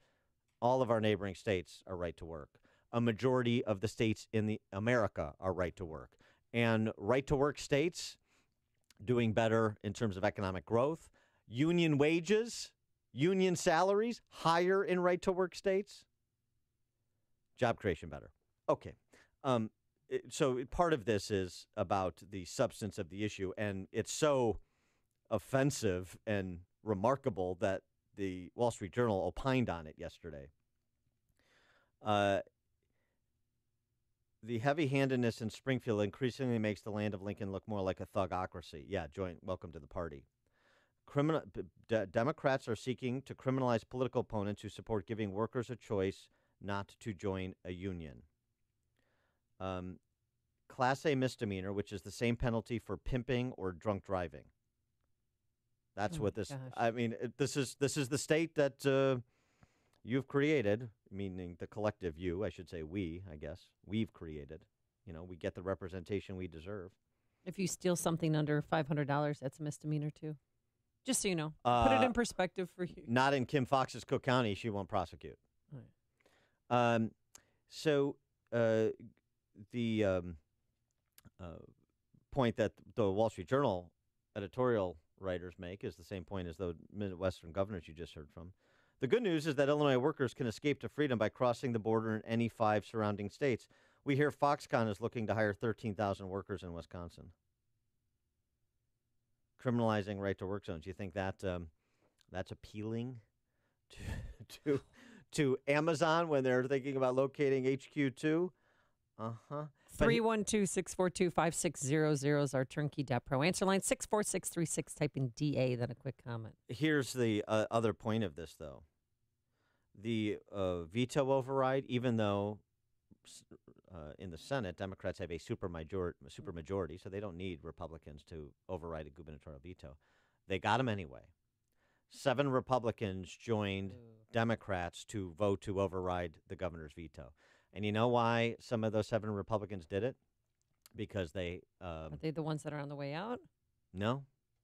There are some of the ones that are up for re-election downstate, where the trade unions and the public sector unions have disproportionate power and influence, and where those legislators are afraid that, number one, they're not going to have the resources they need for re-election. Number 2, Rauner's going to be an albatross around their neck, and they are running screaming from Rauner. They are looking for opportunities to separate themselves from Rauner because he's box office poison in their districts. He's box office poison statewide, but particularly in central and southern Illinois districts, which are more conservative, more Republican. And you have union members that are open-minded to voting Republican based on cultural matters, more so necessarily than economic ones. They want separation from Rauner. So understand something. You can look at those 7 Republican senators who voted with the Democrats on this and say that was a bad vote. And it is a bad vote. No question about it. It's a bad vote. It's the wrong vote. It's the wrong thing to do. And it's a political thing to do. However, understand that this is what Rauner has done in Springfield. He's made it every man for himself. He's made himself radioactive. He has lost the confidence of most of the House and Senate Republican caucuses. And this is what happens. Bad policy outcomes. All the criticism of Trump and his challenges coalition building at the federal level. How's Rauner doing coalition building?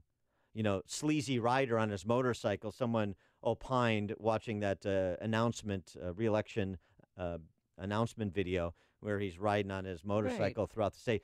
It's appropriate that he's riding alone because he's a man without a country.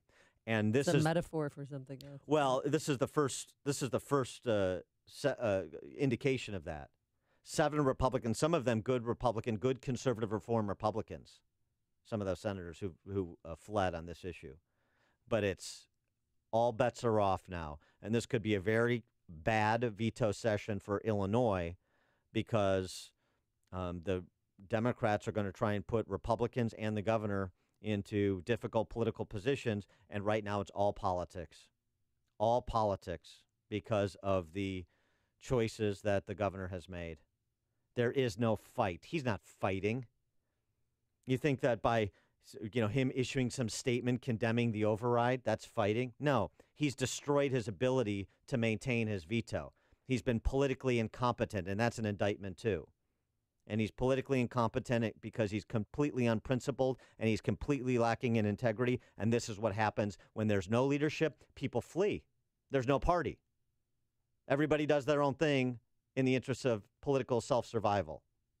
So understand that when you see the next questionable piece of legislation going for an override or, being advanced by the General Assembly, there's a move right now by a Republican state rep, Barb Wheeler out of McHenry County, to ban bump stocks in Illinois. Mm-hmm. She's working in conjunction with the Illinois State Rifle Association. But there's another piece of legislation that would be a much bigger, broader assault weapon ban. So which gets to his desk in these times? And what does he do? And what do Republicans do? What do suburban Republicans do? Vote their district? Vote their political concerns? Or do the right thing? And by the way, we did a story, speaking of leadership, House Republican leader Jim Durkin, and leader, again, when you talk about the Republican Party in the state, is always in quotation marks until proven otherwise. PrairieStateWire.com. How can you be a citizen for Durkin and a friend of Madigan? It's a good story about how Madigan and Durkin share a lot of the same donors. Mm-hmm. And Durkin and the Senate Republicans, too, under Radonio and now Brady. He's only been there for a moment, but they're welfare queens. They're looking for Rauner to write big checks because they don't work. They don't raise money, most of them. The leadership certainly doesn't. Jim Durkin certainly doesn't. He raises a fraction of what Lee Daniels used to raise 25 years ago when I was there, and who actually worked it as a leader, first as Speaker, that 2-year interregnum when he actually had control of the House, and then as a House Minority Leader subsequent. Cross and Durkin, welfare queens. Institutional donors that are rent seekers, lobbyists on the rail in Springfield. And then, with Durkin, it's the bipartisan combine types, the Ty Fainers, and the, Commonwealth Edison CEOs, all of the rent seekers. The same people who donate to Jim Durkin donate to Ed Burke. The same people who donate to Mike Madigan donate to Jim Durkin. This is what John Cass is referring to when he talks about the bipartisan combine. This is why you have a Republican Party in the superminority. This is why you have a Republican Party that is reliant on Bruce Rauner. This is why you have a Republican Party that Bruce Rauner can destroy from within. And this is why you have a conservative grassroots that's in open revolt of all of the above. Mike on the north side. Gee, I don't know who's a bigger embarrassment to Fenwick High School, Durkin or Pat Quinn. Close call. Yeah, close call. Yeah, I don't think Chicago wants Amazon because Amazon's not going to come in and play ball and use all the connected developers and use this guy for plumbing and this guy for electrician, and they're not going to buy their insurance from John Daly. So what they're going to do is they're going to puff everybody up. Everyone's going to get excited. Then when they're disappointed, they're going to say, okay, this is all we got. We've got the Barack Obama Museum / recording studio / sledding hill. But it's not going to have any papers. Everything's going to be online, which you can also do at your house.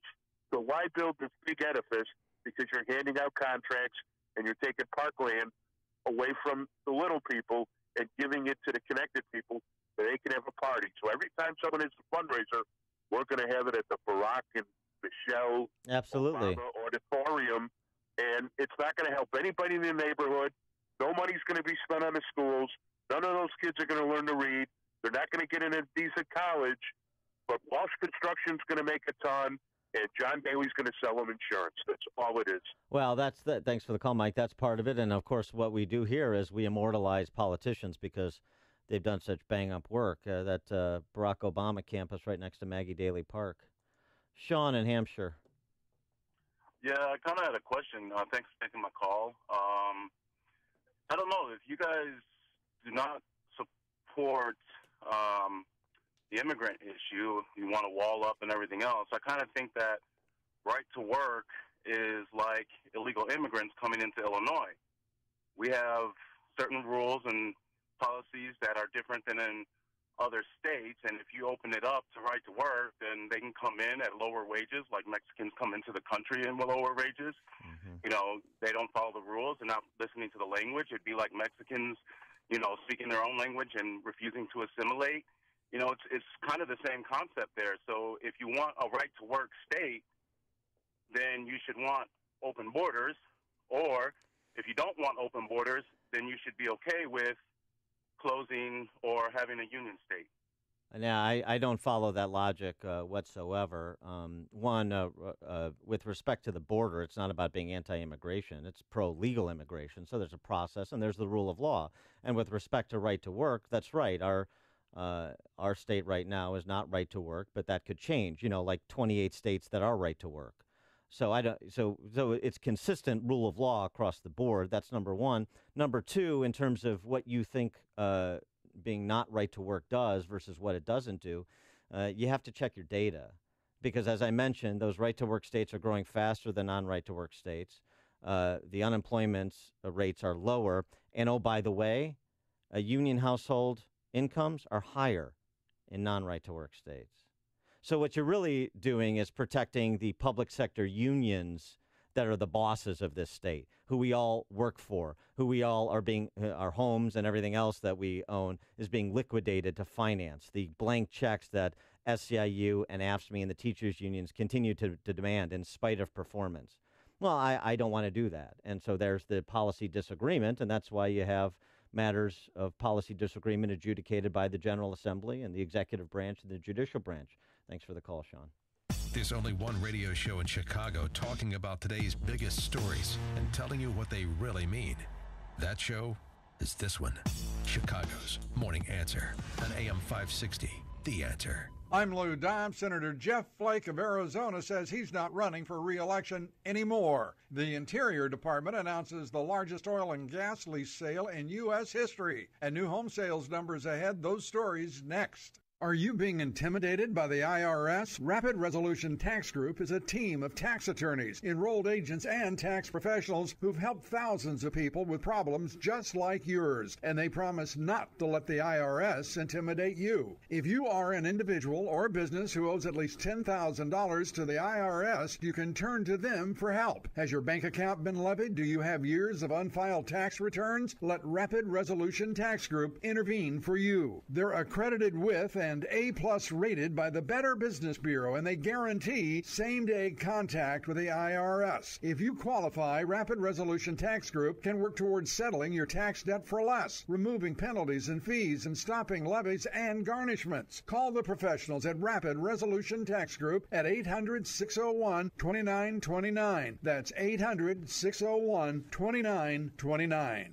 Senator Jeff Flake of Arizona announced yesterday he has decided not to run for re-election next year. Flake has been critical of President Trump, and it may be one of the reasons that he's 25 points down in the recent polling of Arizona voters, just before he threw in the towel and announced he will not seek another term in the Senate. Economic reports ahead today include the latest durable goods report, an update on new home sales, and this week's mortgage applications. The Interior Department proposing the largest oil and gas lease sale ever held in American history. The March 2018 sale will put almost 77 million acres off the coasts of Texas, Louisiana, Alabama, Mississippi, and Florida up for lease. Please join me for Lou Dobbs tonight, 7 and 11 Eastern on the Fox Business Network. This is the Lou Dobbs Financial Report. Shoot Point Blank is celebrating the grand opening of their 4th area location at the corner of North Aurora and Frontenac in Naperville this weekend starting Friday, October 27th. Shoot Point Blank is a clean, safe, and comfortable shooting range and gun shop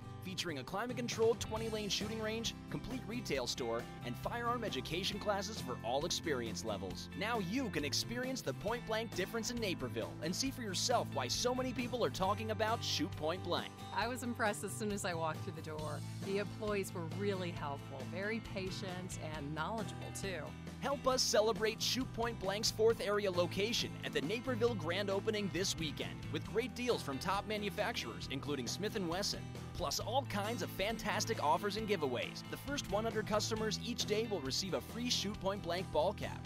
Shoot Point Blank is open at the corner of North Aurora and Frontenac in Naperville. Experience the difference this weekend at their grand opening. Visit shootpointblank.com for details. Balance of Nature's fruits and veggies. They really have made a difference. I mean, when I started taking them, I could not tie my shoes because of the knee pain. I have arthritis and I actually bent down and tied my shoes by mistake. I was so used to not being able to do it.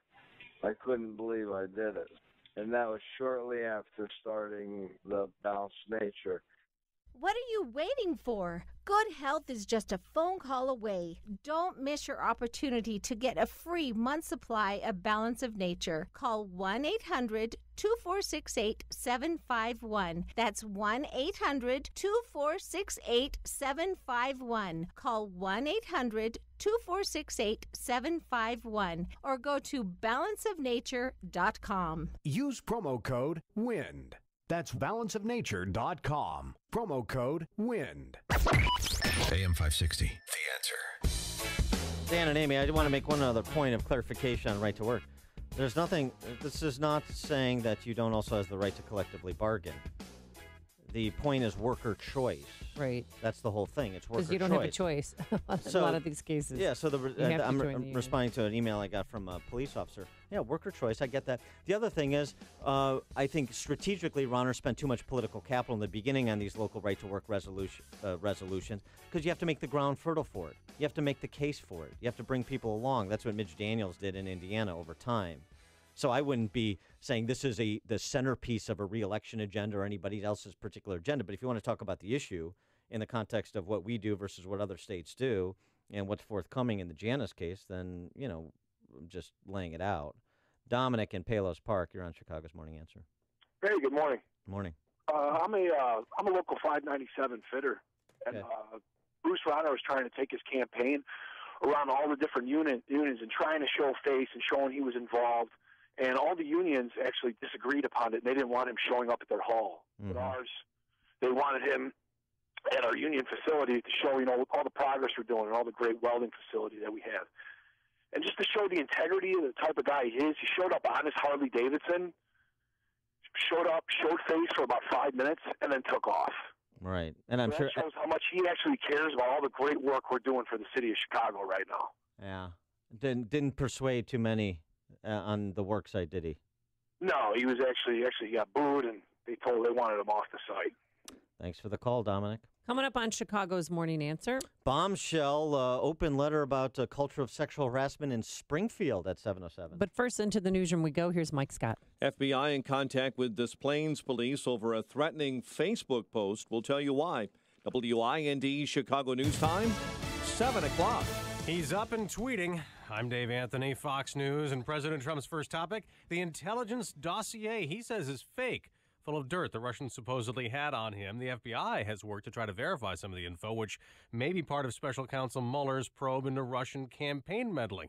A source tells Fox the Clinton campaign and Democrats paid for the Fusion GPS research, first started by a Republican Trump opponent. The firm then reportedly hired former British intelligence officer Christopher Steele, who had ties to the FBI, to write it before BuzzFeed published it in January. Brian Fallon, former spokesman for Hillary Clinton, tweeting this: I have no idea what Fusion or Steele were paid, but even if a shred of that dossier ends up helping Mueller, it will prove money well spent. Fox's Jackie Ibanez. President Trump also tweeted about Senators Bob Corker and Jeff Flake, fellow Republicans, writing the reason they're not running for re-election, they had zero chance and now act so hurt and wounded. The president has called Flake weak and toxic. Flake said on the Senate floor the president's coarse and petty. The personal attacks, the threats against principles, freedoms and institution, the flagrant disregard for truth and decency. A victory in court for a teenage girl who came to the U.S. illegally without parents and is pregnant. Fox's Tanya J. Powers on the case live. The full U.S. Circuit Court of Appeals for the District of Columbia ruled 6-3 in favor of the 17-year-old girl who is 15 weeks pregnant and seeking an abortion. The girl, who entered the country in September, learned she was pregnant while in federal custody. Now, she got a court order last month permitting her to have the procedure, but federal officials refused to take her to have it done or release her temporarily for it. A judge issued a new order late yesterday that allows the girl to get required counseling before having the abortion. The Trump administration could still appeal the court's decision to the Supreme Court, Dave. This is Fox News. Fair and balanced. 38 degrees this morning, cloudy skies, a wind chill of 29 above. At 7:02 on AM 560, The Answer. Good morning, I'm Mike Scott. One person is dead, another wounded after shots were fired during an attempted robbery on Chicago's South Side. Gunfire erupted last night as two tried to rob three others. It happened in the rear of a building in the 1500 block of West 71st. Lawmakers, lobbyists, and consultants from state houses nationwide are coming forward to say sexual harassment is a pervasive problem at state capitals. An open letter alleging widespread sexual harassment in Illinois politics and more than 130 signatures as of Tuesday. An attorney seeking probation for a suspended Chicago police officer who shot into a car full of teenagers back in December of 2013, wounding two. In a filing in U.S. District Court, attorney Daniel Herbert says Officer Marco Pirano should not be punished for the alleged systemic problems in the Chicago Police Department.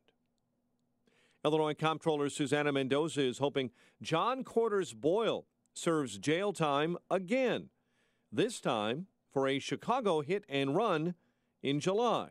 Mendoza was present yesterday as Boyle appeared in court. He should still be in jail.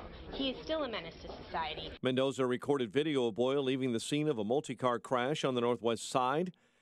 You may recall the former city employee had served prison time twice before, including stealing millions from the Illinois Tollway, mostly in quarters. Chicago developer working on a building that would be the city's sixth tallest skyscraper. The president of JDL Development unveiled drawings of the high-rise. Problem? One Square Chicago would be built on a parking lot across State Street from Holy Name Cathedral. Cavaliers over the Bulls, 119-112 in Cleveland. The Blackhawks are beaten by the Golden Knights in Las Vegas, 4-2. World Series baseball, Dodgers over the Astros in Game 1, 3-1. The news, a service of the U.S. Drug Enforcement Administration. This Saturday, join in the fight against our nation's drug epidemic, dropping off unused, unwanted, or expired medications during the DEA's National Prescription Drug Take-Back Day. Making a difference is as easy as cleaning out your medicine cabinet. Find out more at DEATakeback.com. 7:04, a check of traffic and weather on the way next on AM 560. All money managers may seem pretty much the same. But while some money managers may recommend high-commission investment products, Fisher Investments avoids them. some money managers may have hidden and layered fees, Fisher Investments never does. And while some money managers are happy to earn commissions from you, whether you do well or not, Fisher Investments fees are structured so we do better when you do better.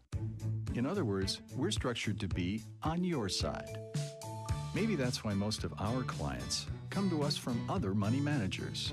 Talk with us and find out why so many experienced investors are switching to and staying with Fisher Investments. Fisher Investments, clearly better money management. Investments in securities involve the risk of loss.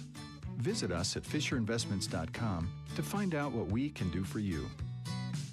Ever wonder how marketing got so complicated? When you're a large company with a national presence, you expect things like the execution of marketing materials, displays, and branded merchandise to just work. But marketing departments are buried in figuring out how to get displays to stores while fielding calls from frustrated customers and salespeople, instead of focusing on the next big idea to stay ahead of the curve. It's tough to grow a business that way. Madden has a different method.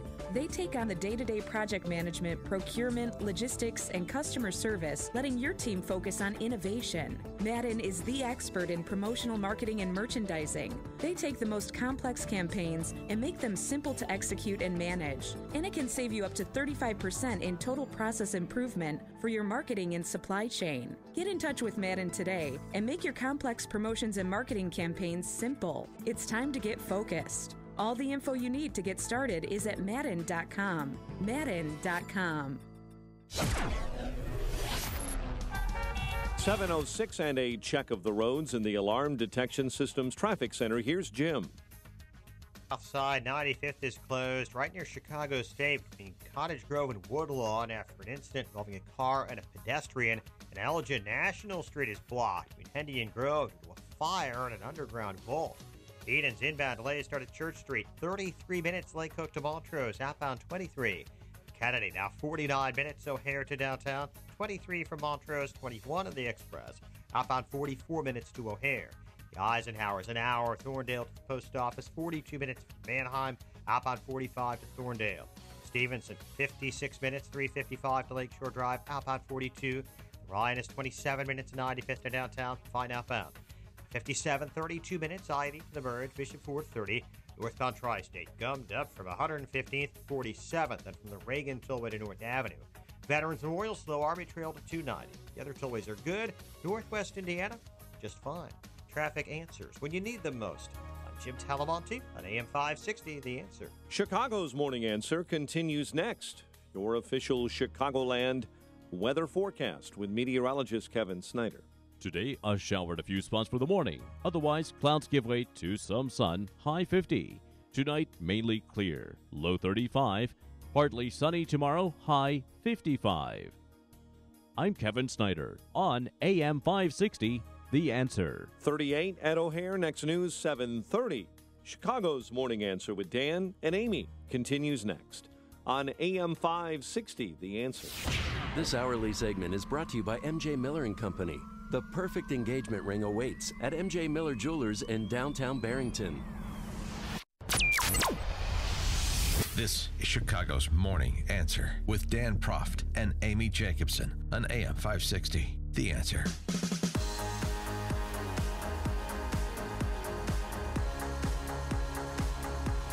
No, come on. Oh. Good Sorry, morning, Dan and Amy. But you're so excited about this topic. Yeah, I am. Let's get it done. So this dropped yesterday. Noticed it right after our show. An open letter outlining rampant sexual harassment in Illinois politics that began circulating Monday, garnered signatures from more than 160 women and men vowing to demand better. Oh yes, everybody better sign that letter.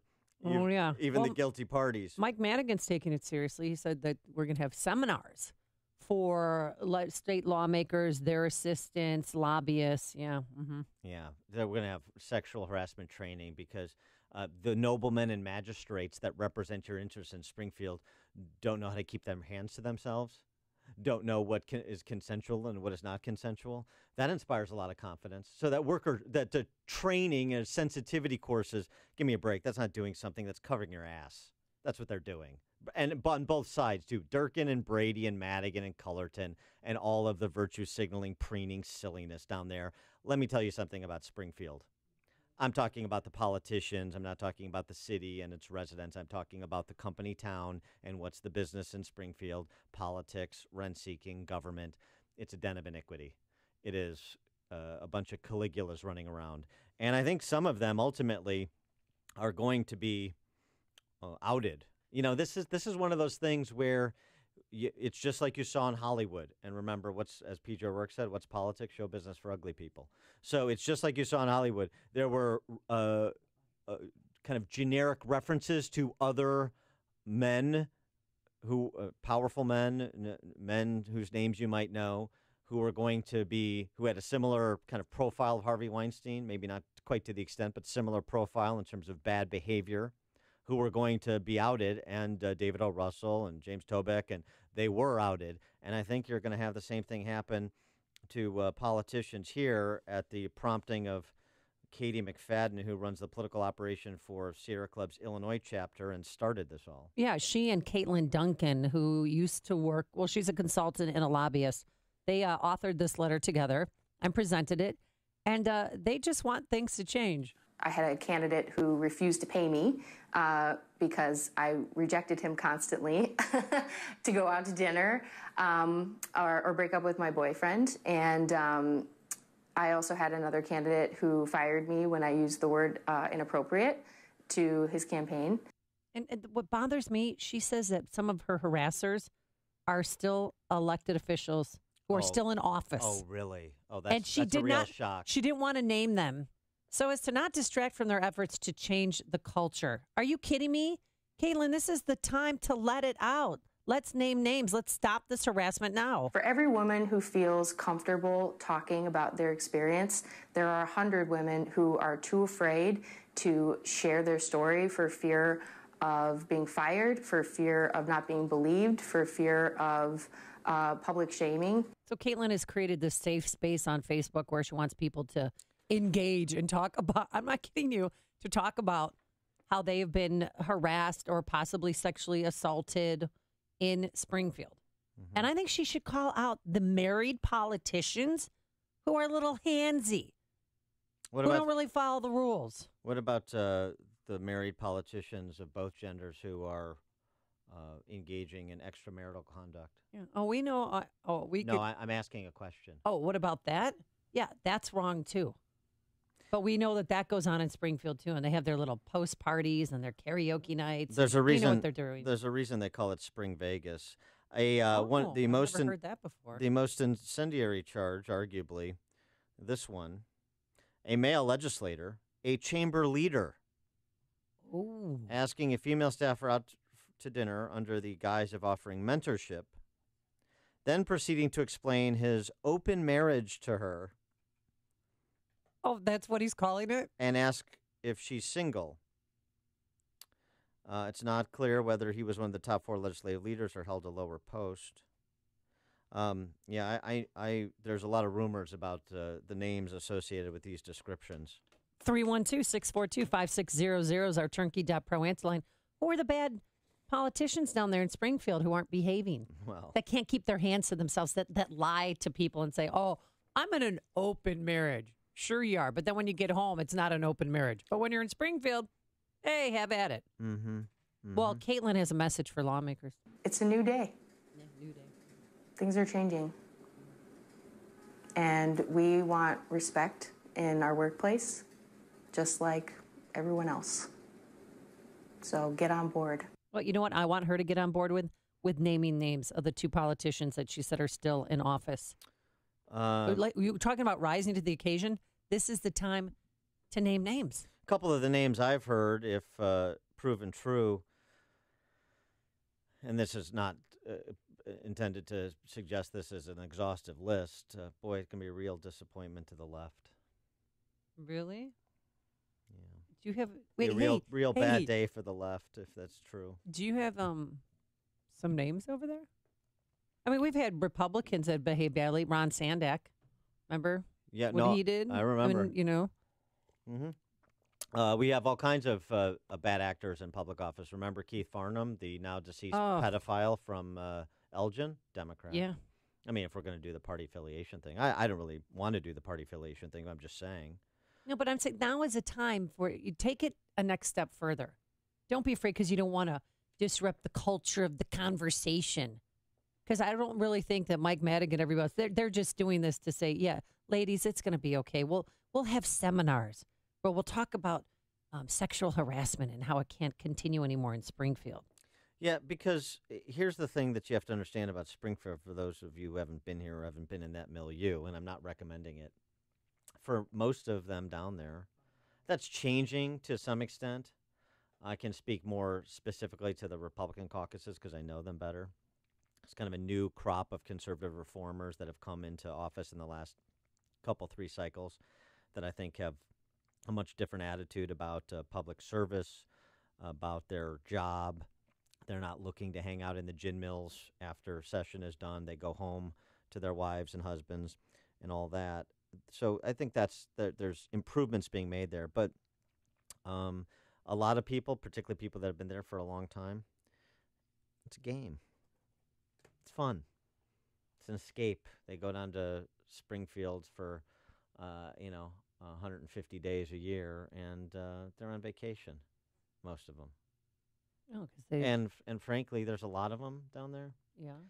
That being a state legislator is the best job they've ever had, ever will have, ever could have, because they're room temperature intellects who are getting paid $70,000 for a part-time job, vest for a pension after 8 years now, and lifetime health insurance, and all of the representative this and senator that, and there's somebody in their community, and all the accolades and the genuflecting and the lobbying. You're an important person. You're a decision maker. You're a policy maker. Some people take that seriously. Some people don't know up from down. Mm-hmm. Don't know up from down. And so it's not surprising that you have people of, frankly, weak character, and that's evidenced by the fact that they need an office, they need a title to define them. They are nothing without that title. And there's a lot. It gives them power. Well, it's status. I mean, power, yes, that's part of it, but status. That's my identity. And so if you're so empty that you need to be a state rep or a state senator to have an identity in this life, then you're susceptible to other character failings. And that's what you see all the time down there. And the milieu, by the way, some of this extracurricular socializing. Okay. Oh, that's what you call it? I call it karaoke, but okay. But this is across party lines, too. Yeah, no, I'm very familiar. Right. So. And it's weird because Ben Shapiro wrote a great article about David Schwimmer, who's being hailed a Hollywood hero because he had a meeting with a woman, but to not make her feel comfortable or that it wasn't misconstrued, he brought somebody else with them. Yeah. And that's... Clavin mentioned that when we talked to him yesterday. Really? Yeah, he did mention that. He seemed to think that what a great guy, stand-up guy. Well, it's fine, and that's a good policy. But, yeah, but that's what Mike Pence has been doing for years. And he gets ridiculed. Lambasted. Right. As, sexist. And he wants women at home in the kitchen barefoot and pregnant. No, he's just respecting his wife and his marriage, and I love that about him. That's why he's so hot. Well, okay. Now you jumped the shark. But no, but that's right. It's the hypocrisy. David Schwimmer does it. What a gentleman. Mike Pence does it. He's a religious zealot. Yeah.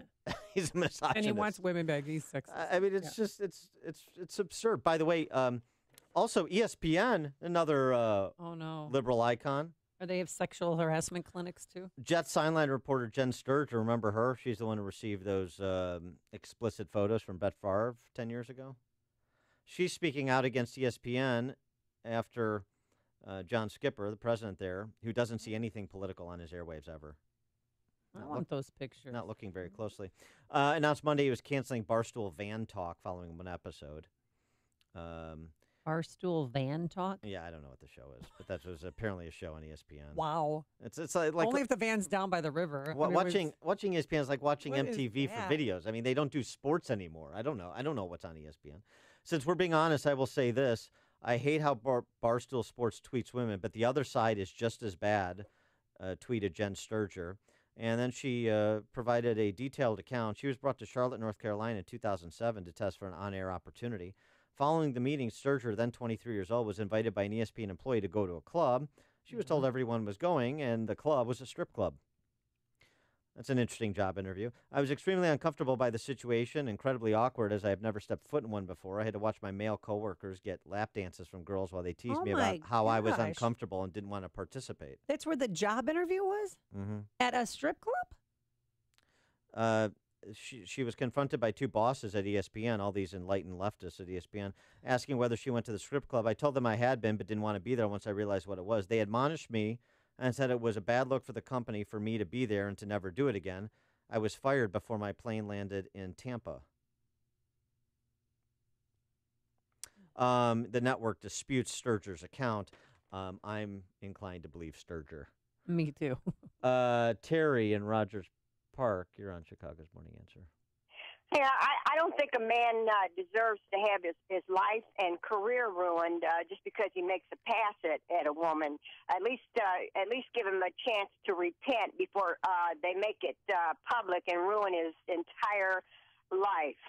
It's not. It's well. I don't well, like well. it. I guess the question is the definition of making a pass. I mean, where are the lines? It's one thing to ask someone out and they say no, and you persist a little bit and they say no, really.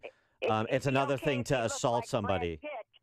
It'd be okay if you looked like Brad Pitt, though. I'll bet you. It wouldn't be. No means no. Well, I know women. Well, it's interesting you bring that up, Terry. Thanks for the call. I know women. Did you see that YouGov poll about Weinstein? Mm-mm. Men 15 percentage points more likely to believe the allegations of Weinstein accusers than women. Really? Yeah.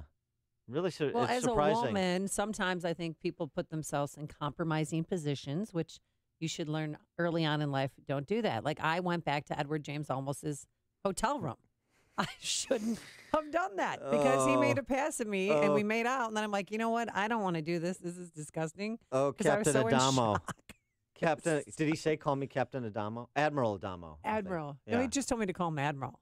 Did he? No, but I mean, it was just one of those situations. That was my fault. And now I have a great story to tell about kissing a guy with pockmarks on his face. Did you meet? But he respected my no meant no. No didn't mean maybe. Did no meant no. And it was at the Ramada Inn in South Tucson. Wow. Big spend. Wow.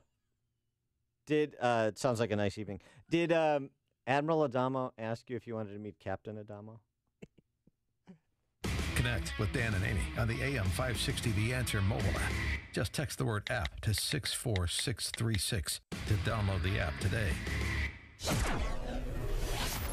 That was good. You got me. You got me. I surrendered. That was great. What happened with Admiral Adamo at the Ramada Inn in Tucson? Stays in room 302. Today, we're going to have some clouds and, yes, hopefully some sunshine by the afternoon, a high of 50 degrees. It is the coldest morning, though, folks, in about 170 days, so bring your jackets.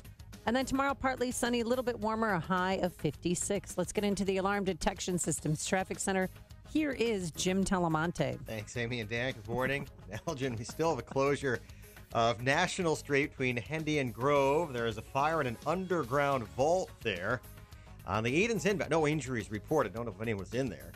Edens inbound, heavy Devon to the junction. It's 28 minutes. Lake Cook to Montrose. Outbound 32. The Kennedy is now an hour and 2 minutes. O'Hare to downtown.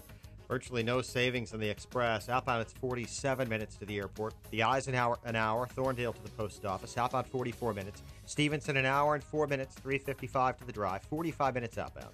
Ryan is 27 minutes. 95th to the loop. I-57, Bishop Ford, both 34 minutes. I-80 to the merge. Lakeshore Drive is now heavy southbound Irving Park to North Avenue. Northbound 31st to Jackson. Delays on the northbound Tri-State. Cicero to 47th. From the Reagan Tollway to North Avenue. The Veterans Memorial jammed. I-55 most of the way to Roosevelt. And from the Army Trail toll to 290.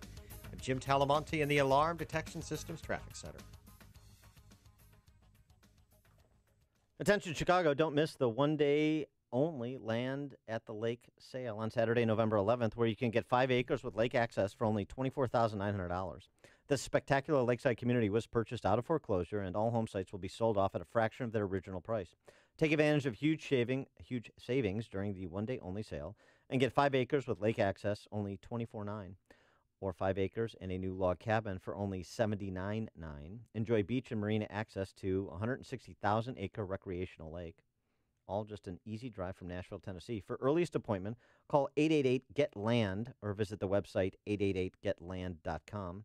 Excellent financing is available, so call or visit 888-GET-LAND or GetLand, 888getland.com. Cabin is 1,200 square feet to be built, dried in, weather tight. Lakeview Realty Broker. Balance of Nature's fruits and veggies. I love it. I see a tremendous difference in my skin, in my nails, in my hair, in my energy. Unlike the people that I hear on the radio, you know, I've had vitamins before, but this is makes a much bigger difference than vitamins ever did. That's for sure. What are you waiting for? Good health is just a phone call away. Don't miss your opportunity to get a free month supply of Balance of Nature. Call 1-800-2468-751. That's 1-800-2468-751. Call 1-800-2468-751 or go to balanceofnature.com. Use promo code WIND. That's balanceofnature.com. Promo code WIND. Is it true that they've made that Ramada Inn where you and Admiral Adamo made out a museum in Tucson? It's still open. It's on Speedway. They have the room roped off, do they? Yeah. Upstream-ideas.com, premium content that complements what we do on this show each morning. Long-form interviews with opinion leaders and policymakers in our Against the Current series. Follow the Logic Man on the Street segments this week, asking Loyola students if they can follow the logic of Senators Durbin and Dyfai in a religious test for Trump judicial appointees. 60 seconds of sanity commentaries from me, 2-minute warnings from Pat Hughes, Illinois Opportunity Project, podcast of our Illinois Rising program covering state policy and politics, and don't forget our sister site, defendhomeowners.com. Defendhomeowners.com, where you get a free property tax report on your home, and you can download a petition to help us get an advisory question on the 2018 ballot to adopt the Indiana property tax system, which would cut your property taxes in half or more overnight. That's defendhomeowners.com and upstream-ideas.com. Townstone Financial is synonymous with great rates, low closing costs, and phenomenal service to the thousands who have completed purchases and refinances with us since 2002. Hi, my name is Barry Sterner, owner of Townstone Financial. Let's hear about the Townstone experience from one of our customers. My name is Elisa French. I'm a Chicago ad executive. I have completed 3 no-cost refinances with Townstone Financial and with Barry Sterner over the past 15 years. I've always received outstanding interest rates. I think the best interest rates that are out there.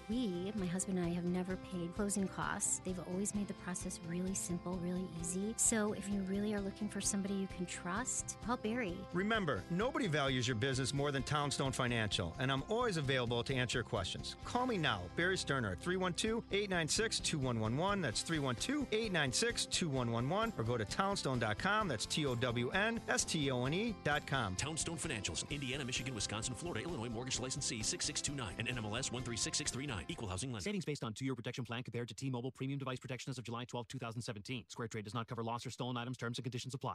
Getting a new phone? Get this. Every 2 seconds, one of us accidentally breaks our phone. So, protecting your phone is a smart idea. But phone insurance through your wireless carrier can cost as much as $15 every month. Switch to Square Trade phone protection instead, or half the cost of insurance through your wireless carrier. And you could save $200 or more. It's like protecting 2 phones for the price of 1. Square Trade covers accidents like drops and spills with easy same-day repair options. Part of the Allstate family, we're trusted by over 30 million customers with an A+ rating from the Better Business Bureau. And switching to Square Trade is easy. How else can you save $200 in 10 minutes? So don't wait. Switch today. Switch to Square Trade now and you can save over $200. Visit squaretrade.com. That's squaretrade.com. Signature Bank is Chicago's fastest growing independently owned business bank. It's a bank where relationships still matter. Signature Bank knows your name and your story. I'm Dan Proft, and I know this because Signature Bank is my business bank. I'm Chuck Spaveri, CEO of Spaveri's Custom Counters, a Chicagoland manufacturer of residential and commercial countertops. If there's a local commercial bank who knows how to get a deal done, it's Signature Bank. When my brother and I needed it, Signature Bank came through with a creative financing solution. That's because Signature Bank has experience working with companies like ours, a second-generation, family-owned and operated manufacturer. Our business matters to Signature Bank, and that comes through in every visit and every phone call with their team, right up to the bank's co-founders, Kevin, Mick, and Brian. Spervery's is proud to bank with Signature Bank. Signature Bank is looking for their next success story. To learn more about turning your business vision into reality, visit signaturebank.bank. Signature Bank, helping local businesses succeed. Member FDIC, Equal Housing Lender. AM 560, The Answer. Love the text messages people send in. Coming up on Chicago's Morning Answer. 2 lame ducks quack at Trump on the way out the door at 7:37. And later, the mayor of Elk Grove Village wants to ban the sale of all tobacco products. But first, let's go into the newsroom. Here is Mike Scott. Amy and Dan, good morning. Good morning, everyone. Outside, 39 degrees, some clouds, a wind chill of 29 above. And the president says he's the victim when it comes to a dossier alleging links between him and Russia. The file compiled by a former British intelligence agent paid for by the Hillary Clinton campaign and the DNC. Newly released FBI documents show more details about the gunman who carried out the Sandy Hook Elementary School massacre. One woman who met the shooter, Adam Lanza, online said he had an obsession with mass shootings. Luxury car line Lexus ending its partnership with the Weinstein Company. Lexus had provided cars for Weinstein's reality TV show projects. Cars will not be part of any shows after the current season wraps up. It's the latest in fallout from numerous claims of sexual harassment and assault against co-founder Harvey Weinstein. Army Sergeant Bo Bergdahl returns to a military courtroom at Fort Bragg Wednesday for a sentencing hearing where prosecutors again plan to present evidence that fellow service members were seriously wounded in a fruitless search for him after he abandoned his post in Afghanistan. There is a new record in the World Series. Has nothing to do with baseball. Dodgers and Astros and thousands of fans were sweating it out for the first few innings of Game 1. Temperature at first pitch, 103. That is the highest known temp ever for a World Series game. One person is dead, another wounded after shots were fired during an attempted robbery on Chicago's South Side. An attorney seeks probation for a suspended Chicago police officer who shot into a car full of teens in December of 2013. Attorney Daniel Herbert says Officer Marco Proano should not be punished for alleged systemic problems in the Chicago Police Department.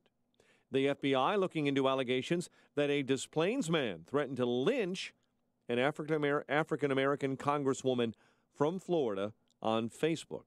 Tom Keevers says he was set up by a stranger who created the phony Facebook post.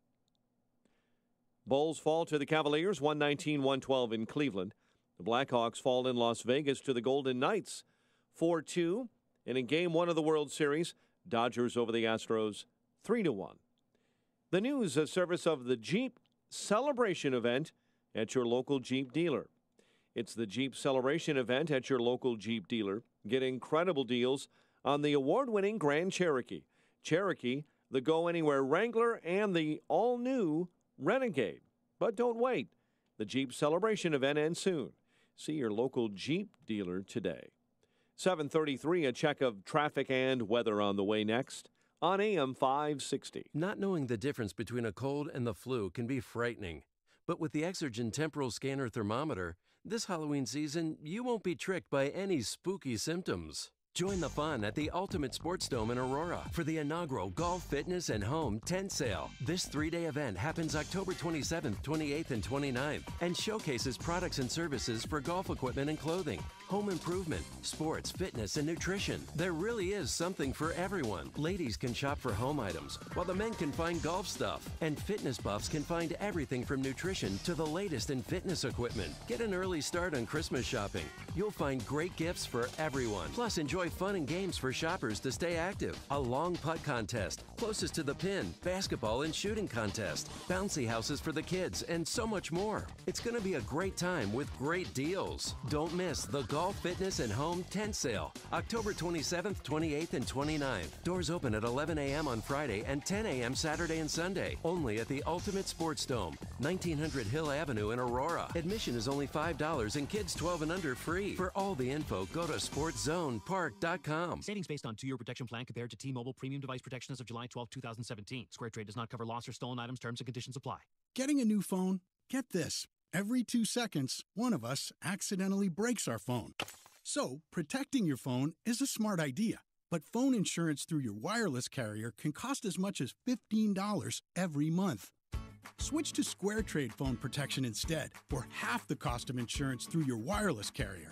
And you could save $200 or more. It's like protecting 2 phones for the price of 1. Square Trade covers accidents like drops and spills with easy same-day repair options. Part of the Allstate family, we're trusted by over 30 million customers with an A+ rating from the Better Business Bureau. And switching to Square Trade is easy. How else can you save $200 in 10 minutes? So don't wait. Switch today. Switch to Square Trade now and you can save over $200. Visit squaretrade.com. That's squaretrade.com. 7:36 and a check of the roads in the Alarm Detection Systems Traffic Center. Here is Jim Talamonte. Thanks, Mike. Eden's inbound delays are from Peterson to Montrose. It's 25 minutes. Lake Coast to Junction, outbound 38. Kennedy, an hour and 2 minutes. O'Hare to downtown, outbound 47 minutes. The Eisenhower's an hour and 5 minutes. Thorndale to the post office, outbound 44 minutes. Stevenson, an hour and 4 minutes. 355 to the drive, outbound 45 minutes. Ryan, 28 minutes. 95th to downtown. On the tri-state, delays are northbound. Cicero to near 115th with a crash in the left lane. Then from 111th to 47th, and from the Reagan tollway to North Avenue. Veterans Memorial jammed. I-55 most of the way to Roosevelt. Then from the Army Trail toll to 290. The other tollways are okay for now. Traffic service, Farmers Insurance. As the road you travel changes, so do your insurance needs. Talking with a Farmers agent can help you assess whether you're ready for the journey ahead. Find an agent at farmers.com. Traffic answers when you need them most. I'm Jim Talamonte on AM 560, The Answer. Chicago's Morning Answer continues next. Your official Chicagoland weather forecast. Shower and spots this morning. Otherwise, clouds will break for sunshine by the afternoon and a high near 50. Currently 39. Next news coming up at 8. Chicago's Morning Answer with Dan and Amy continues next on AM 560, The Answer. Listen to AM 560 on your mobile device. Now available on iHeartRadio. Online at iHeartRadio.com. Chicago's Morning Answer with Dan and Amy continues now. And make sure to stay tuned to catch me, Mike Gallagher, coming up at 9, only on AM 560, The Answer. Good morning, Dan and Amy. Talk about Corker and Flake in a minute, but I've got to read this text. We were talking about allegations of a culture of sexual harassment in Springfield with the political class, and Amy was sharing her story. Well, I'm just saying, women Not are harassment. No, but women are partly to blame because we put ourselves sometimes in compromising positions, and I did not know what was going to happen when I went with Edward James Olmos back to his hotel room. I thought he wouldn't try to kiss me, would he? That's how Jaime Escalante works. He's cagey. Text from Ann B. Davis's bowling ball. Oh, no. Now that he's got your profile down. Somewhere right now, Ron Karkovice is booking a room at the Red Roof Inn while feverishly texting me. Ron Karkovice, what a great pull. That is so good, Ann B. Davis's bowling ball. For those of you who don't know, Ron Karkovice, former White Sox catcher, a little bit of a Edward James Olmos facial thing going on. Well, yeah, they have the same complexion. Yeah. It's a bad one. A little bit of juvenile acne. Yeah. Carco, I think you missed your window. Sorry. All right. Well, out the window, or at least out of the Senate, both Bob Corker and Jeff Flake, who delivered the president sort of a 1-2 punch yesterday. Bob Corker in the hallway prior to a lunch between Trump and Senate Republicans on tax reform. Just talking to a CNN reporter. Jeff Flake actually after announcing he will not be running for re-election, his re-election very much in jeopardy, and he recognized that and essentially conceded that point, saying he would have to take positions he didn't want to take in order to be reelected. That probably wouldn't have saved him either. But he offered a extended speech in the well of the Senate. Why don't we start with Corker, because he's still around. He's still material. Flake has kind of been a marginal player in the Senate at this point. Corker has been a little bit more pronounced, at least on national security issues, not much. But he said that it was not that the president declining to endorse him that is the proximate cause of his announcement to retire. And then everything else, 4 times he encouraged me to run and told me he would endorse me. So I don't know. It's amazing. Unfortunately, I think world leaders are very aware that much of what he says is untrue. Certainly people here are, because these things are provably untrue. They're just factually incorrect, and people know the difference. So I don't know why he lowers himself to such a low standard and debases our country in the way that he does, but he does. And, look, I don't like responding. Do you regret supporting him in the election? Well, let's just put it this way. I would not do that again. Is President Trump debasing our country, I guess both domestically and in the eyes of world leaders, according to Bob Corker? 312-642-5600, turnkey.pro answer line, 64636DA, turnkey.pro text line. And then later, moments later, in a surprise move, Senator Flake said that he's one and done. This is his first term, and it will be his last. And he called President Trump a danger to our democracy. It is often said that children are watching. Well, they are. And what are we going to do about that? When the next generation asks us, why didn't you do something? Why didn't you speak up? What are we going to say? Mr. President, I rise today to say enough. We must dedicate ourselves to making sure that the anomalous never becomes the normal. With respect and humility, I must say that we have fooled ourselves for long enough that a pivot to governing is right around the corner. A return to civility and stability right behind it. We know better than that. By now, we all know better than that. His voice was thick with emotion. He could have been done in 5 minutes. He kept saying the same thing over and over. It lasted about 19 minutes, but I was mesmerized. I thought, what in the world is going on there? And does President Trump deserve this?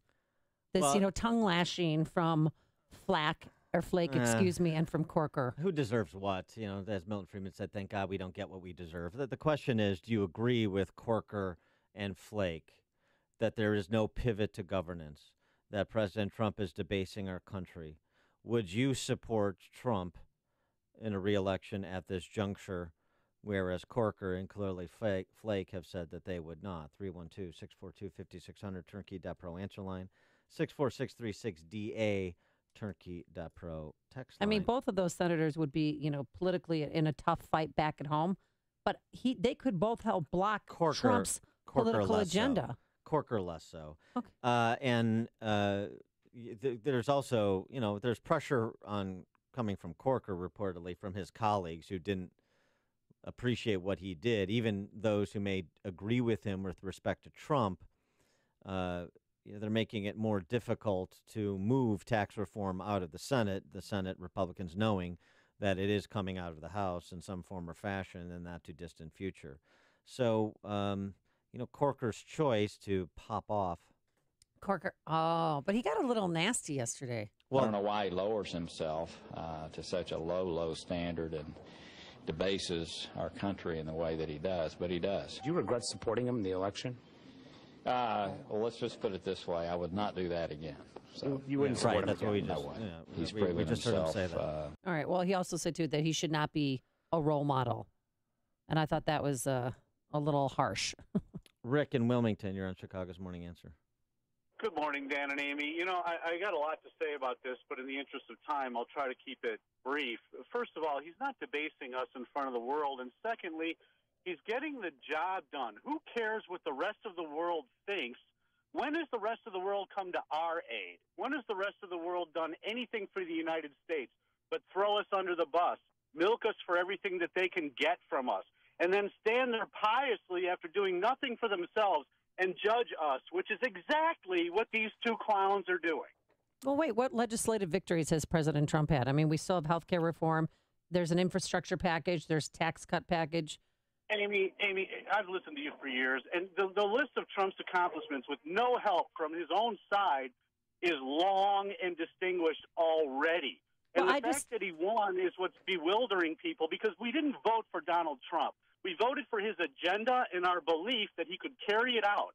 And he's getting resistance from his own party because these clowns are no different than the Democrats, who are enriching themselves, who want to sit up there all day doing absolutely nothing and want to get credit for it. I'm a commissioned salesperson. If I don't produce, I don't get paid.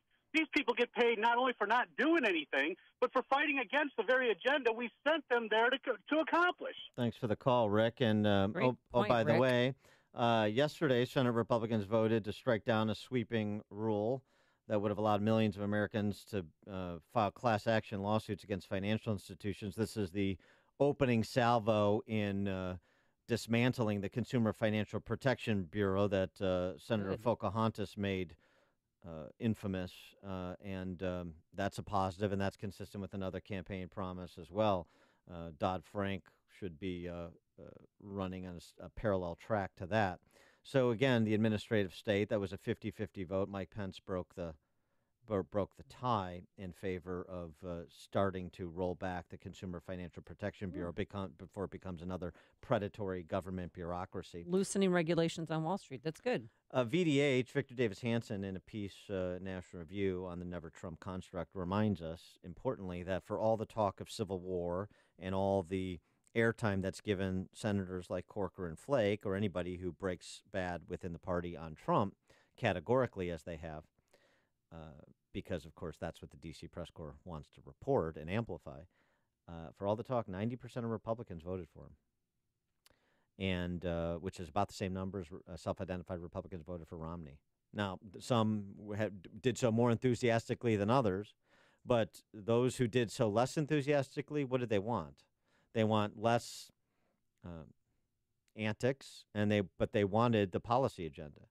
And he's pursuing the policy agenda, and there's a lot of evidence to support that contention, even where he's been, and the party collectively have been unsuccessful, like with Obamacare replaced. He's pursuing it. He's demanding it. He's talking about it. The others are, frankly, I mean, particularly in the Senate, where Obamacare replace has failed, Graham Cassidy has failed, and they're making excuses, and they're decrying Trump's tweeting or decrying Trump's name-calling, but they're not moving the flag on the policy, in the policy areas that people want to see moved, and that's sort of Rick and Wilmington's point, and I think that's why Trump has the upper hand on the likes of Corker and Flake. I mean, what are the big fights that they've taken up for people who have been ridiculed culturally and hurt financially over the last 15 years? What do they point to? But do you think they'll block Trump's agenda? I mean, CNN was saying that Corker is now going to become an asset to Democrats. Yeah, I think that's wishful thinking on CNN's part. Okay. I think Corker will be on board for tax reform. He still has to go back to Tennessee. He still has to look at himself in the mirror. He's taken clear positions on some of these issues. He's going to do it just to be petty, to say, like, take that, Trump. I don't think so. And there's no self-survival concern there, so I don't think so. Flake, I mean, they're just disagreements on policy. So Flake, it wouldn't be supportive of some of what Trump wants to do on immigration, regardless of whether he was running for re-election or not. Jeff on I-90. Hey, Dan, I'm concerned that really principled conservatives like Jeff Flake, you can't argue with his voting record, Ben Sass, Corker, others are kind of being run out of the party, and this division, kind of a divide and conquer thing is underway. What do you think? I don't think so. I mean, thanks for the call, Jeff. I appreciate the concern. Look, I think there's a reason we have primary elections and general elections. As somebody who ran in a primary, as somebody who supports candidates in primaries against, obviously against incumbents often.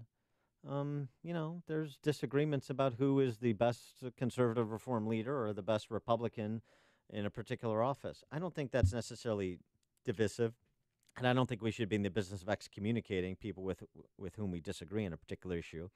I think you should excommunicate enemies inside the perimeter. So that would be like Bruce Rauner. But, I mean, because you have disagreements with Jeff Flake on immigration policy, or you have a disagreement with Lindsey Graham on some kind of military interventionist policy choice, I don't think you excommunicate them. Well, do you think there'll be more conservatives leaving the Republican Party? No. Okay. I don't.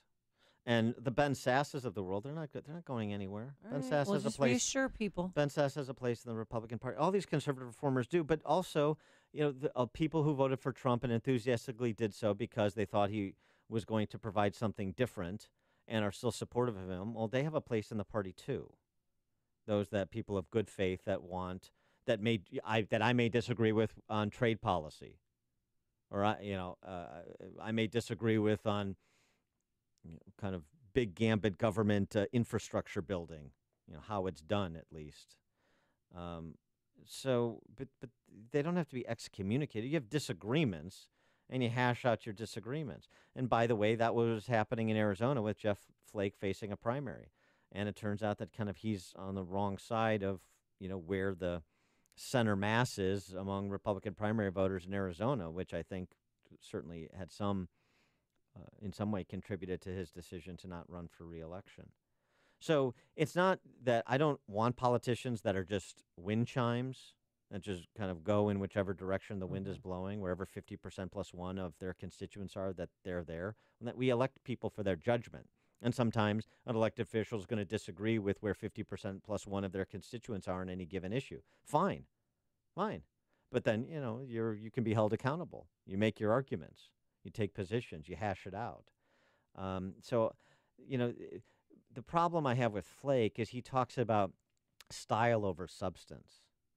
The kind of everything is about civility and, my gentleman colleague over here, the gentlewoman from this state. That's kind of all sophistry. Yes, people should make arguments. Yes, people should hash out disagreements.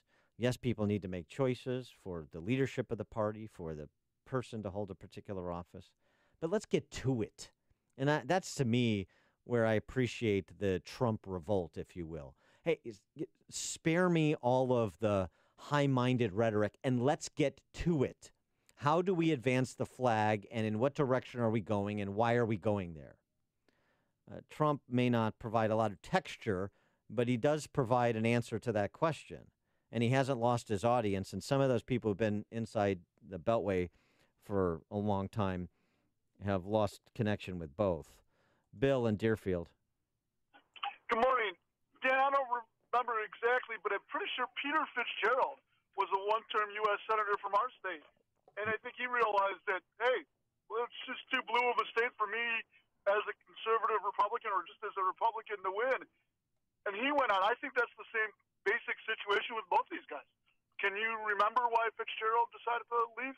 Yeah, I do. Thanks for the call, Bill. He didn't want to spend another $10-15 million of his own money to try and win. That was part of it. But to your point, Fitzgerald faced real opposition from the establishment GOP in this state, the Topinkas and the Hasterts, who were antagonistic towards Fitzgerald because he was independent. And, that's a lesson for the Republican Party here, which is why we continue to wallow in the super minority in the state. And Illinois is not as blue as people ascribe it to be. This is not Massachusetts. It's not Oregon.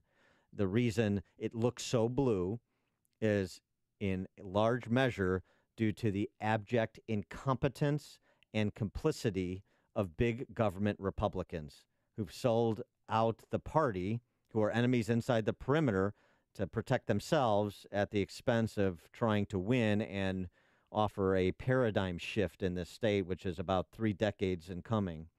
Bob in Princeton. Morning, Amy. Morning, Dan. Morning. Amy, before you said what kind of legislative victories has Trump had, quick reminder, the Constitution, we have 3 parts of the government, the executive, the legislative, and the judicial. The question should be, what has the legislature done to get their victories? They have no victories except for getting the VA bill passed. It's the legislature's job to make the bills and get them to the president's desk, and then he can either sign them or veto them. So don't ask what he's gotten legislatively. The question is, what has the legislature done? Thanks for the call, Bob. Well, they did confirm Gorsuch, so that was one accomplishment. Yemi on the north side. Good morning, Dan. Morning. Good morning, Amy. Morning. Morning. Actually, if election is today, I'm going to vote for Trump again because I support his agenda. But guess what? I'm not going to vote for Bruce Rauner. I don't care what agenda he put forward because he's going to lie this time around. Thank you. Thanks, Yemi. Jane in Burr Ridge. Right. When the first nuke arrives from Iran, we will remember that Senator Corker was the one who shepherded it through the Senate without calling it a treaty, without having to make anybody vote and put their vote on it. And then he supplied him with the planes with his little sweetheart deal with Boeing. He will be remembered for that, and only that. He is, as far as I'm concerned, the man is nothing more than a traitor. He's never accomplished anything in the Senate except for that, and it is to the detriment of our country. Thanks, Jane. You're listening to Chicago's Morning Answer with Dan Proft and Amy Jacobson on AM 560. The Answer. Hey guys, Ken here from the hit podcast Today's Growth. Who would win a 3-mile bicycle race, an 11-year-old girl or last year's winner of the Tour de France? It all depends on the bicycle. It depends on their vehicle. Both on a 10-speed and the pro racer is going to win every time. But put the racer on a tricycle and the 11-year-old wins every time. You see, it's not the driver, it's the vehicle. When it comes to generating revenue, it's exactly the same. If you have a job or a small business, you are riding a tricycle. You can only go so fast. If you need to make up lost ground, it's not going to happen on a tricycle. No matter how fast you pedal, it's simply not going to win the race. Why do many people with no schooling and no advanced degree often become very wealthy? Simple. They choose to only ride 10 speeds. When it comes to helping people create their next revenue model, both Forbes and Inc. recommend Income Store as a can't miss when it comes to putting people on a 10-speed. Could your household or business use an additional revenue model that doesn't solely depend on you? If so, you need to check out IncomeStore.com. That's IncomeStore.com. Shoot Point Blank is celebrating the grand opening of their 4th area location at the corner of North Aurora and Frontenac in Naperville this weekend starting Friday, October 27th. Shoot Point Blank is a clean, safe, and comfortable shooting range and gun shop featuring a climate-controlled 20-lane shooting range, complete retail store, and firearm education classes for all experience levels. Now you can experience the Point Blank difference in Naperville and see for yourself why so many people are talking about Shoot Point Blank. I was impressed as soon as I walked through the door. The employees were really helpful, very patient, and knowledgeable, too. Help us celebrate Shoot Point Blank's 4th area location at the Naperville grand opening this weekend with great deals from top manufacturers, including Smith & Wesson, plus all kinds of fantastic offers and giveaways. The first 100 customers each day will receive a free Shoot Point Blank ball cap. Shoot Point Blank is open at the corner of North Aurora and Frontenac in Naperville. Experience the difference this weekend at their grand opening. Visit shootpointblank.com for details. Balance of Nature's fruits and veggies. I sing your praises all the time because I was very run down. I was getting bronchitis all the time. And ever since I started taking this, at the first sign of a sniffle, by the next day, it's gone. Love it. Great product. Yeah, I should have taken it years ago. It works. You know, your skin is better, your blood pressure is down, and stuff like that.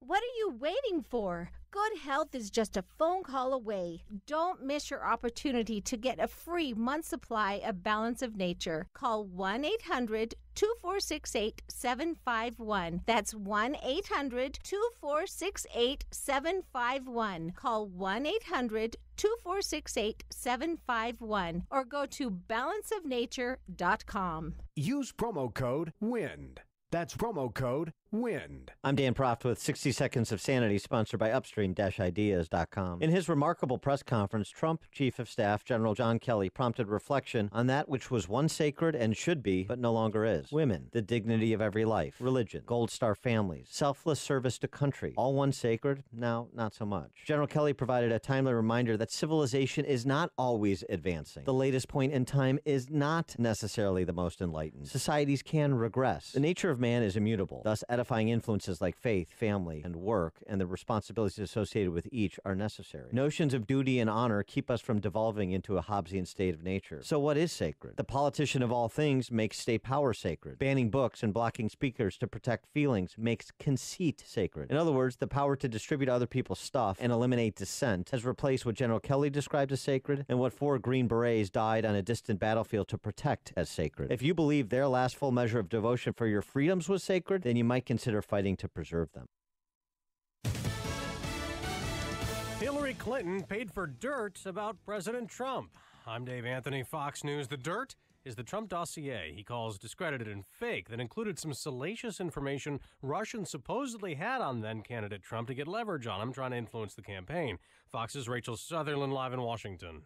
Dave, the money trail for the dossier leads to the Clinton campaign and the Democratic National Committee, sources tell Fox News. The document was put together by former British intelligence officer Christopher Steele, who was reportedly enlisted by Fusion GPS, a D.C.-based firm that deals in opposition research. In a twist, it was a Republican donor that reportedly initially hired the firm. President Trump has repeatedly denied the allegations in the dossier, including that he colluded with Russia to win the presidency. Dave? Rachel, the president claims Senate Republicans gave him a standing ovation, tweeting yesterday's meeting on tax reform was a love fest outside of Bob Corker and Jeff Flake. He's called them incompetent and weak. Corker calls him untruthful. Flake said on the Senate floor, "We must stop pretending that the degradation of our politics and the conduct of some in our executive branch are normal." Flake announced he will not seek re-election next year in Arizona. Corker isn't running again either. The president tweeted they had zero chance of winning. Former President George H.W. Bush is apologizing to actress Heather Lind after she reportedly posted on Instagram yesterday that 4 years ago, while posing for a photo with the ex-president, the 89-year-old touched her from behind from his wheelchair twice and told her a dirty joke. A Bush spokesman says he sincerely apologizes if his attempt at humor offended Ms. Lind. A California man jailed on numerous charges, accused of killing his 85-year-old father and a friend, then going on a 90-minute crime spree, including shootings and setting fires and wounding 2 others. We actually have a total of, I think, 7 crime scenes. L.A. County Sheriff Brian Martin. A student at Grambling State University in Louisiana was shot dead early this morning. So was a friend of his. The gunman fled. Fox News. Fair and balanced.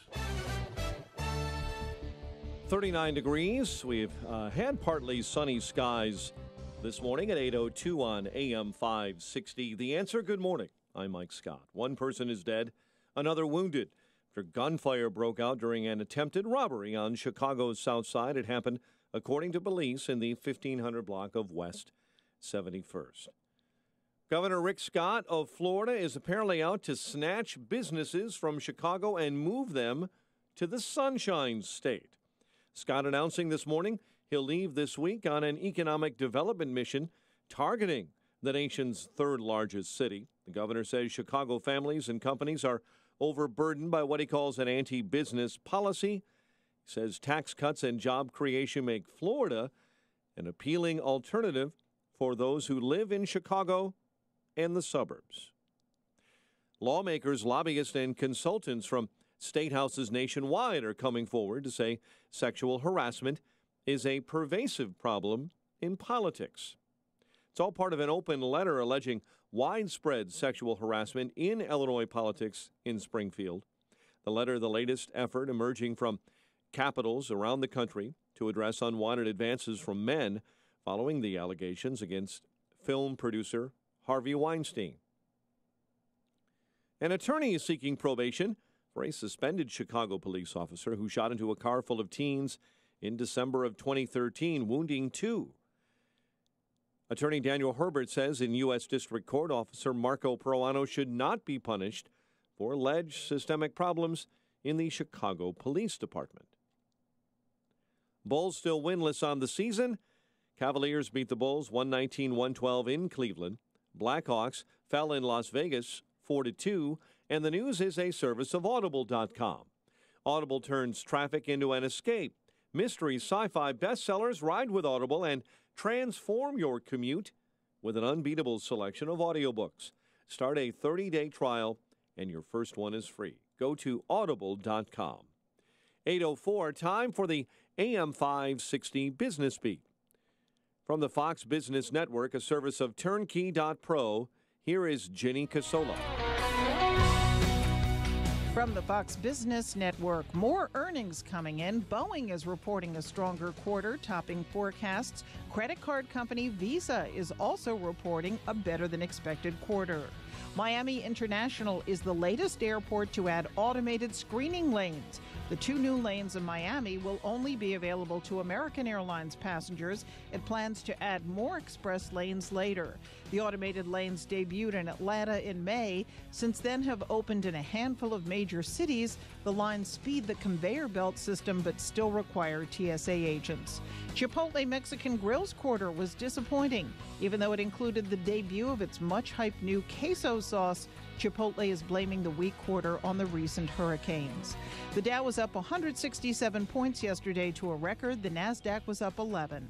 With the Fox Business Report, I'm Jenny Cosola.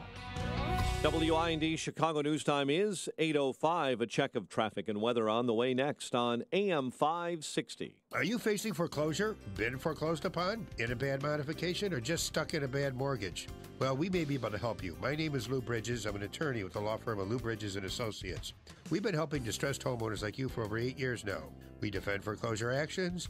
We bring claims against the banks and the servicers for wrongful foreclosure and other violations of mortgage servicing regulations. And we help people negotiate modifications of their existing mortgages, often including principal reductions. Give us a call. We provide free consultations. I guarantee you it will not be a sales pitch. We will give you our honest analysis, counsel, and advice regarding your options. Hi, this is Rayanne from Lou Bridges & Associates. I am one of the loan modification processors here, and if you are in need of any additional information in regard to a loan modification, please contact the office. Go to bridgeslaw.net or call 224-513-1231. That's 224-513-1231. Remember, people, never give up the land. Fight for truth and justice. You do that, and I guarantee you'll never be alone. All money managers may seem pretty much the same. But while some money managers may recommend high commission investment products, Fisher Investments avoids them. Some money managers may have hidden and layered fees. Fisher Investments never does. And while some money managers are happy to earn commissions from you, whether you do well or not, Fisher Investments fees are structured so we do better when you do better. In other words, we're structured to be on your side. Maybe that's why most of our clients come to us from other money managers. Talk with us and find out why so many experienced investors are switching to and staying with Fisher Investments. Fisher Investments, clearly better money management. Investments in securities involve the risk of loss. Visit us at FisherInvestments.com to find out what we can do for you. What is us? Us is a foundation. Us is the future. Us is a bond. But right now, that bond is fraying, and we need a place that could make it whole. From diabetes prevention to safety around water. The Y fills the gaps. And bridges our divides. But they can't do it without us. Donate today. Because where there's a Y, there's an us. Read by members of the Y. The Y, for a better us. One size fits all has no place in your bedroom. Hi, I'm Christian von Rickenbach, founder of Helix Sleep, and we know one mattress can't work for everyone. That's why we created the only mattress built for you. Go to helixsleep.com, take our 2-minute sleep quiz, and we'll build your custom mattress and ship it to you for free. Try it for 100 nights, and if it's not the best sleep you've ever had, we'll pick it up and give you your money back. Go to helixsleep.com/talkradio right now, and we'll give you $50 towards your custom mattress. That's helixsleep.com/talkradio. It is 8:08, and a check of your morning commute in the Alarm Detection Systems Traffic Center with Jim. Thanks, Mike. Edens inbound heavy Peterson to the junction. 25 minutes. Lake Hook to Montrose. Outbound 38. Kennedy jammed. Sayre to the Burns Circle. An hour and 12 minutes. O'Hare to downtown. 43 minutes from Montrose. 32 in the Express. Outbound 26 to Montrose. 46 to O'Hare. Got Eisenhower delays on St. Charles to the Tri-State and 17th to the Circle. An hour and 5 minutes, Thorndale to downtown. 49 minutes from Manheim. Outbound 52 to Thorndale. Stevenson, an hour and 10 minutes. 3:55 to Lakeshore Drive. Outbound 54 minutes. Ryan is 28 minutes. 95th to downtown. I-57, 33 minutes. I-80 to the Merge. Bishop Ford, 34. Tri-State delays are northbound. Calsag Bridge most of the way to 47th, and from the Reagan Tollway most of the way to Lawrence. We have southbound delays from the Adams Tollway to the O'Hare Oasis. 159th, around 163rd near the Toll Plaza. Crash in the left lane. Eastbound Adams Tollway heavy lead to the Tri-State. Veterans Memorial jammed. I-55 most of the way to Roosevelt, and from the Army Trail Toll to 290. Traffic answers when you need them most. I'm Jim Talamonte, AM 560, The Answer. Chicago's Morning Answer continues next. Your official Chicagoland weather forecast with meteorologist Kevin Snyder. After an early shower in spots, clouds give way to some sun for the day, high 50, turning out to be a mainly clear night tonight with areas of frost after midnight, low 35. For tomorrow, partial sunshine, high 55, and a mostly cloudy night, low 45. I'm Kevin Snyder on AM 560, The Answer. Currently, we have 38 degrees. Next news coming up at 8:30. Chicago's Morning Answer with Dan and Amy continues next on AM 560, The Answer. This hourly segment is brought to you by Kelly Financial Services, helping you secure your financial future today. Visit kellyfinancialservicesinc.com. This is Chicago's Morning Answer with Dan Proft and Amy Jacobson on AM 560, The Answer.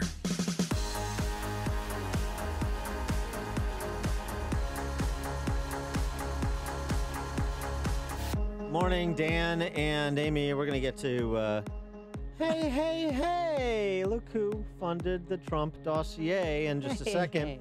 But first, we want to give profile to this new CNN ad advertising their news coverage, because we're now in the business of making sure that there are proper definitions and descriptions in terms of our discourse.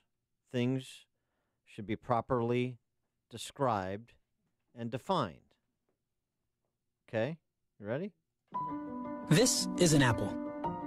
Some people might try to tell you that it's a banana. They might scream banana, banana, banana over and over and over again. They might put banana in all caps. You might even start to believe that this is a banana.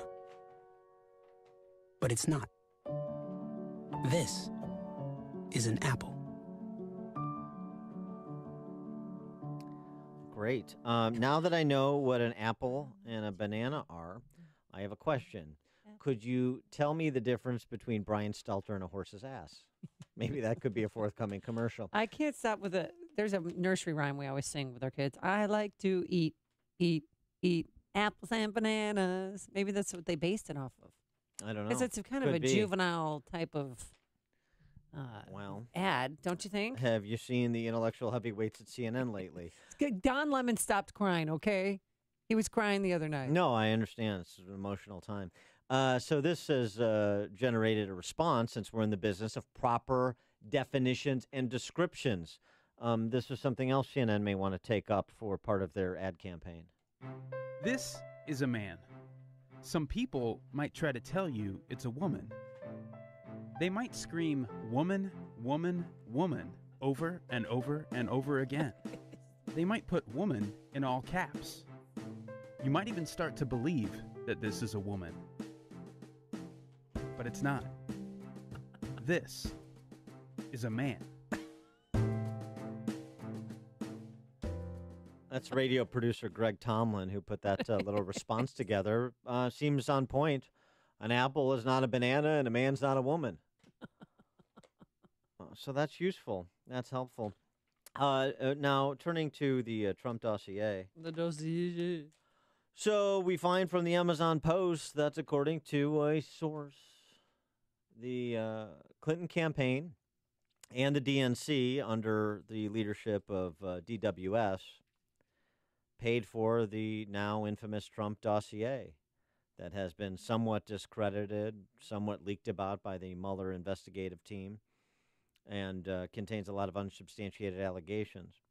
But if it's no big deal, as former Hillary spokesman Brian Fallon said to your girlfriend Don Lemon, if it's no big deal, as they're now contending since they've been outed and they're apparently conceding the point, then why not disclose? Here's Brian Fallon saying for us not to do it would have been malpractice. Brian, thank you so much. You tweeted that you had no idea about it, but you don't think it's a problem. No, Don. I mean, campaigns engage in opposition research all the time. And my understanding of what took place was that in the spring of 2016, in April of 2016, the firm Fusion GPS, having been under contract with a Republican-aligned client during their GOP primary, made an overture to Perkins Coie, the law firm that was connected to the campaign, or our campaign, and said, hey, look, we're knee-deep in a lot of this very interesting research related to connections between Trump's businesses and Russia.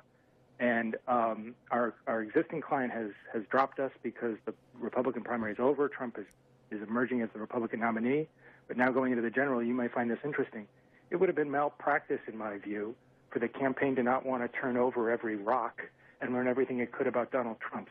Right. But everybody was weeping at CNN and otherwise melting down over Donald Trump Jr. having a meeting with a Russian attorney to turn over every rock they could turn over with respect to Hillary Clinton during the campaign. So wouldn't it have been malpractice? Now, you could say, should Donald Trump Jr. have taken the meeting? Should have been better vetted? And my answer would be yes. However, generally speaking, by the standard that Brian Fallon just set forth, wouldn't it have been malpractice to have the meeting? And so should we hear mea culpas from the press if this is the standard that they're going to apply to opposition research per the concession made by Brian Fallon in the report from the Amazon Post? Well, is opposition research, is that a search for dirt or is it collusion? Well, no, opposition. Is in this case, because the dossier part of it could be a complete fallacy. It could be both. I mean, there's certainly a lot of unsubstantiated charges. There seemed to be at least one charge that's been refuted, that about Trump attorney Michael Cohen meeting with Russian officials overseas, where he apparently wasn't on the dates in question. But how does an opposition research turn into an FBI investigation? Well, because of the wide-ranging, untethered landscape on which Bob Mueller has to operate per Congress. Because didn't it come up during the campaign, though, that President or candidate Trump was being investigated by the FBI because of this dossier, which part of it was false? Well, no. Well, the whole buzz. They're trying to take him down. Okay, let's kind of pull back here. BuzzFeed reports on this. CNN picks it up to report on the reporting. Shoddy journalism across the board. That's what happened with the dossier. Unsubstantiated claims. They essentially just repeated the charges in the dossier without independently confirming any of them and conceding that much of what they were reporting was unsubstantiated. Well, what kind of journalism is that? It's not journalism. It's narrative pushing. And that's what BuzzFeed did, and that's what CNN amplified. Jake Tapper's defenses notwithstanding, I'm not buying it. Okay, so that's the dossier. And opposition research is part of campaigns. There's no question about it. But the thing is, if it's also innocent, as Brian Fallon suggests, if it's also innocent, then why not preemptively disclose it? Why all the secrecy? Why all the intrigue? Well, yeah, we paid for Fusion GPS. We retained them through this attorney to go look wherever we could look, to gather whatever information we could to see if there was anything that was actionable in the context of a political campaign.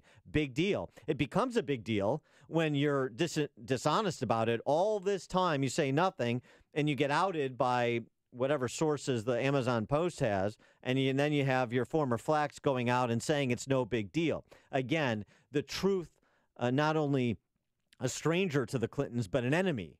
And so they never come clean except and unless all other options have been exhausted.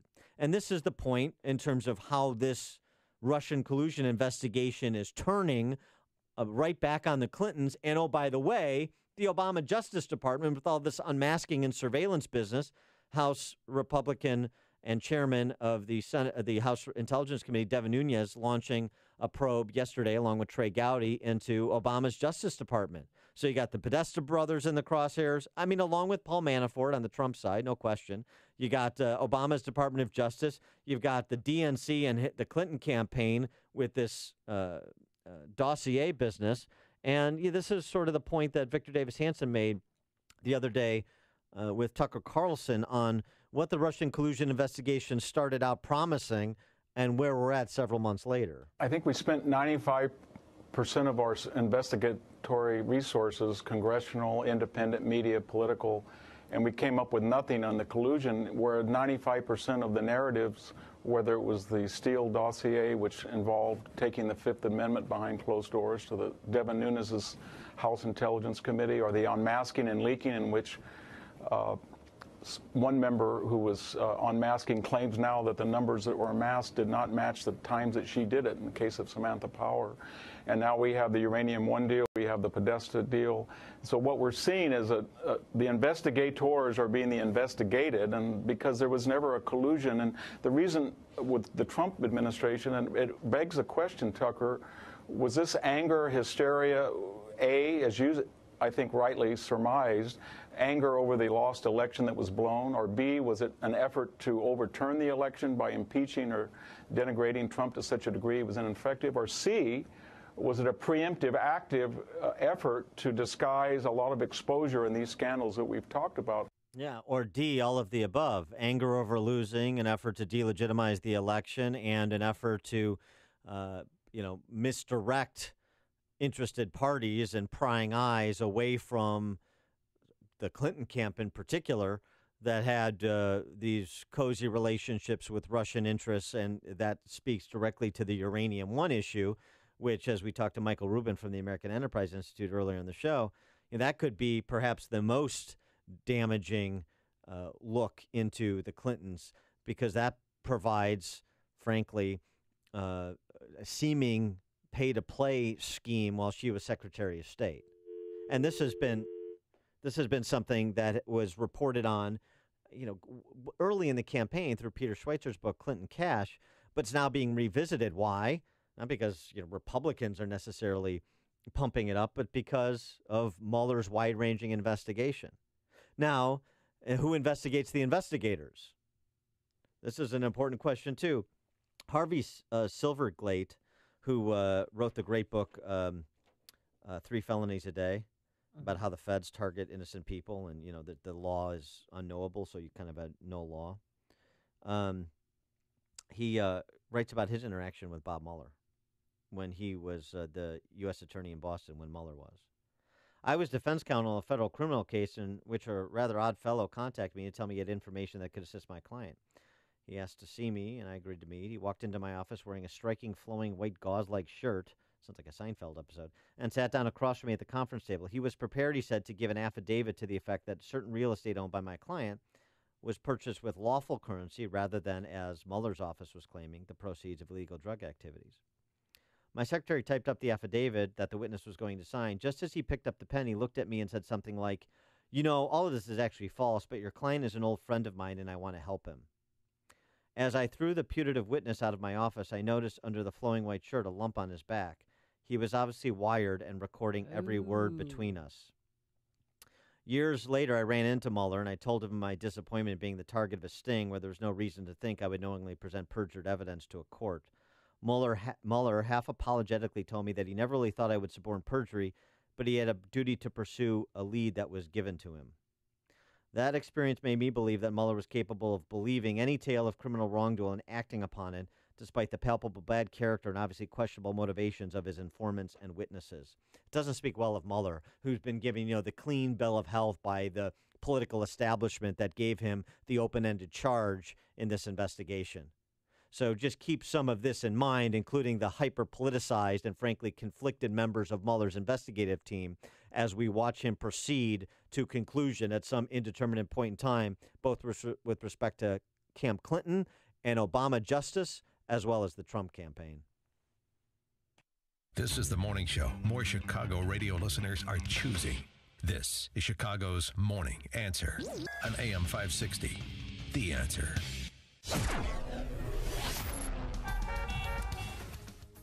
Everyone can stand now. Colin Kaepernick has $1 million job. But first, here's your forecast. Some sunshine today, finally. Yes, no rain. See that beautiful sun shining? It'll be cool, though, a high of 50 degrees. Tonight, clear low of 36. And for Thursday, mostly sunny skies, a little bit warmer.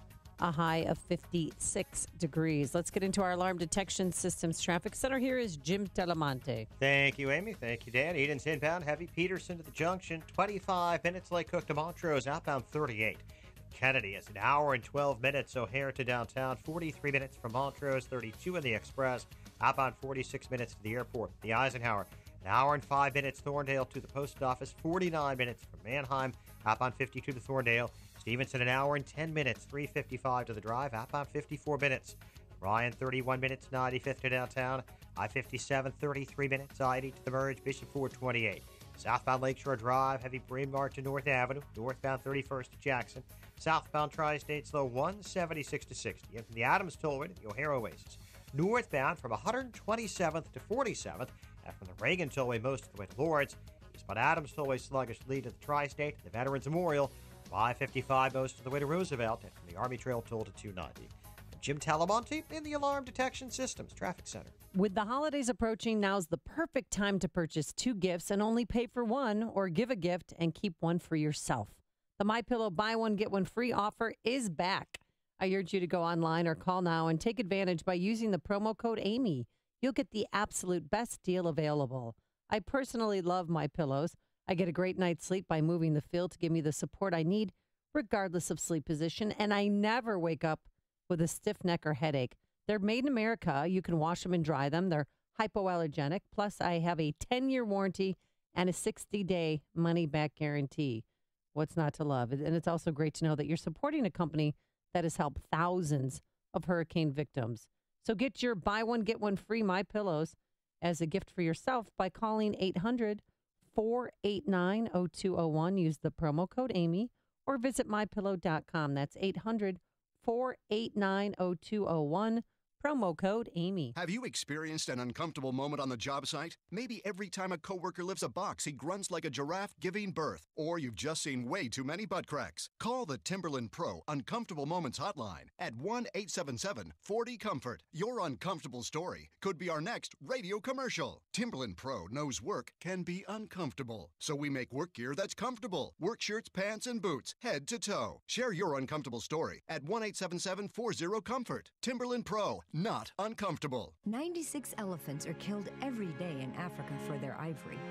That's 35,000 a year. With your support, more poachers can be caught.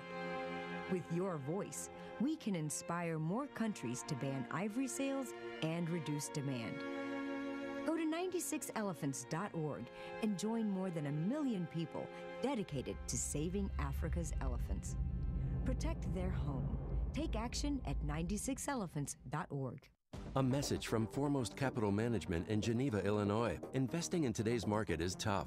The individual investor is at a disadvantage. How well are your investments positioned to deal with another meltdown? In 2008, the stock market dropped 21%. The Dow Jones has rallied over 4,000 points since the last U.S. election. Will this continue forever? Are your investments diversified with something uncorrelated to stocks? Foremost Capital Management specializes in managed futures trading. They connect clients with top traders and strategies. Let them show you how. If you're looking for diversification in your investments, contact Foremost Capital Management for a no-obligation consultation. Call Bob Miller at 888-BOB-MILLER. That's 888-262-6455. Again, 888-262-6455. Or visit ForemostCM.com. That's ForemostCM.com.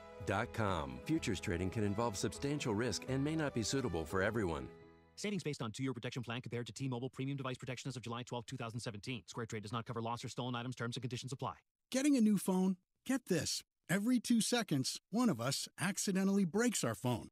So, protecting your phone is a smart idea. But phone insurance through your wireless carrier can cost as much as $15 every month. Switch to Square Trade phone protection instead, or half the cost of insurance through your wireless carrier. And you could save $200 or more. It's like protecting 2 phones for the price of 1. Square Trade covers accidents like drops and spills with easy same-day repair options. Part of the Allstate family, we're trusted by over 30 million customers with an A+ rating from the Better Business Bureau. And switching to Square Trade is easy. How else can you save $200 in 10 minutes? So don't wait. Switch today. Switch to Square Trade now and you can save over $200. Visit squaretrade.com. That's squaretrade.com. Balance of Nature's fruits and veggies. It's a wonderful product. I mean, it's an absolute wonderful product. I'm so grateful that I heard about it. Yeah. And at first I didn't take, I didn't take it faithfully. I'd forget. And then I'd say about a month and a half, 2 months ago, I really started taking it right. And what a difference. What a difference. What are you waiting for? Good health is just a phone call away. Don't miss your opportunity to get a free month supply of Balance of Nature. Call 1-800-2468-751. That's 1-800-2468-751. Call 1-800-2468-751 or go to balanceofnature.com. Use promo code WIND. My house looks tired. My kitchen counters are like the ones from that 70s show. And my bathroom is help. I'm ready for change. As homes age, it makes sense to remodel. It's much more cost-effective than moving. Choosing the right contractor is as important as your kitchen, bath, or addition. I'm Robert Soto, owner of Midland Development Group.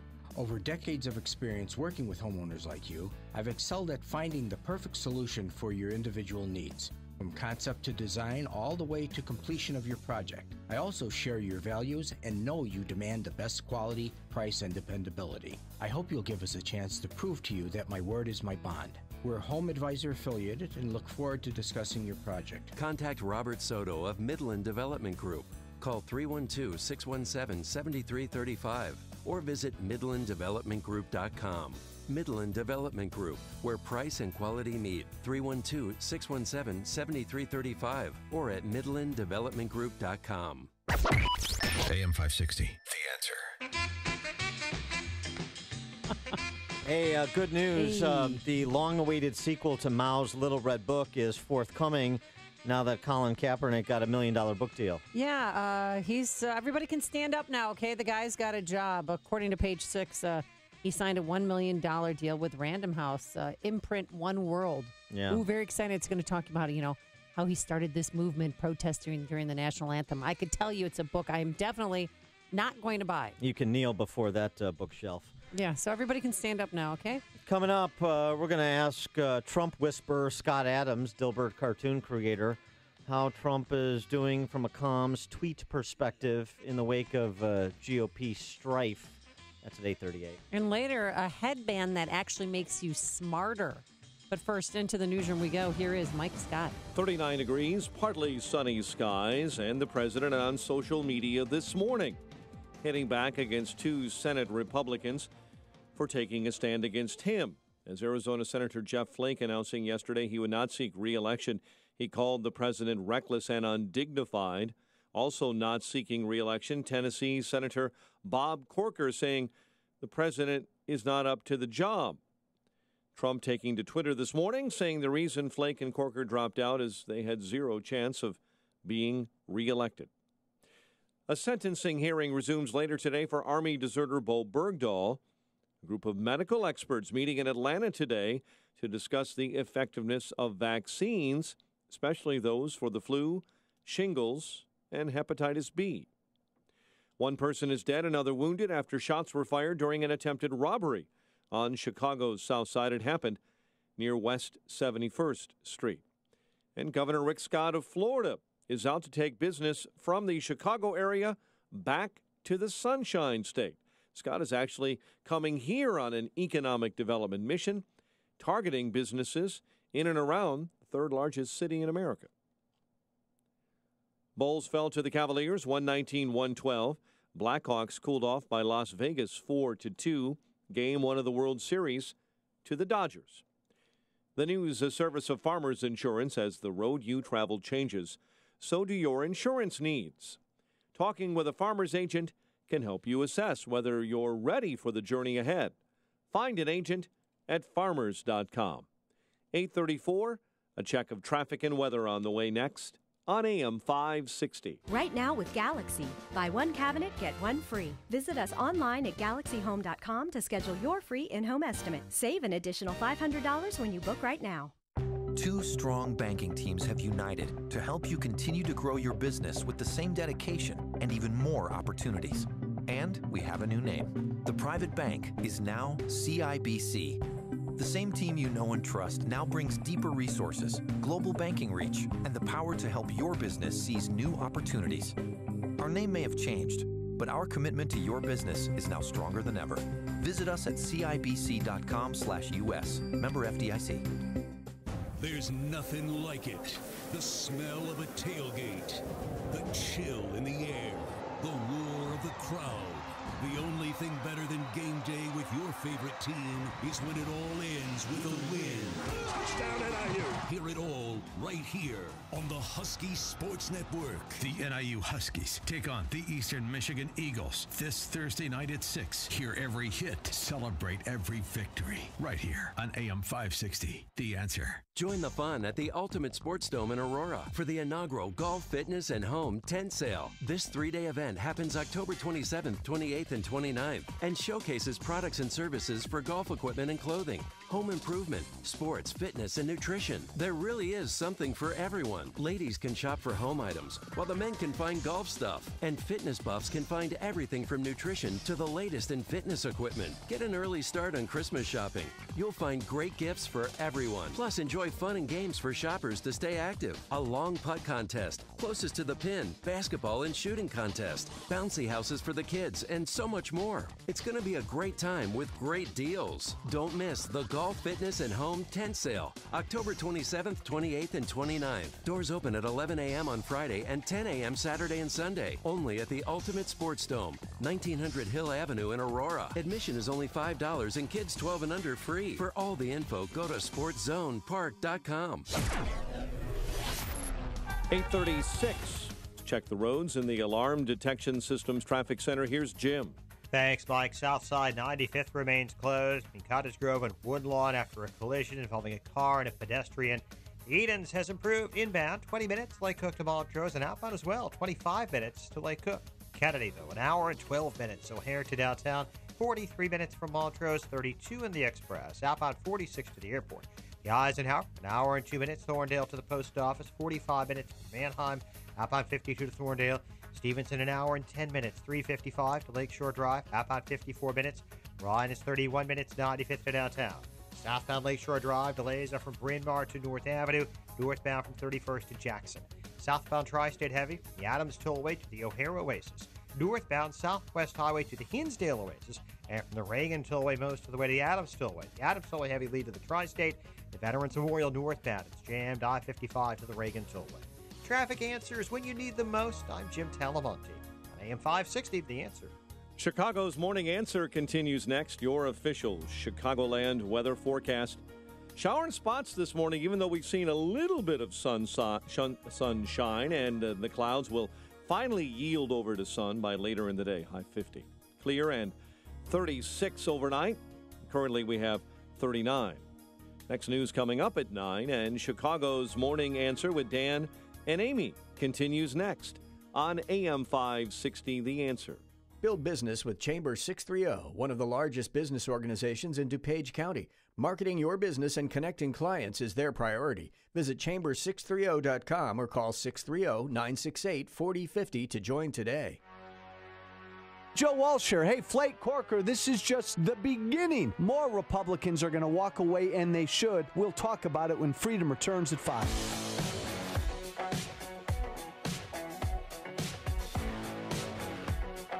Good morning, Dan and Amy. I'm not the man. We're about to talk to the man. He is Scott Adams, the Dilbert cartoon creator. And as I refer to him, the Trump whisperer, because he sussed out Trump's communication style and sort of gave it form, even if for Trump it's more visceral and intuitive. Very early on in the campaign, he predicted Trump was going to win and kind of tried to identify the genius of Trump's communication style in terms of its broad appeal.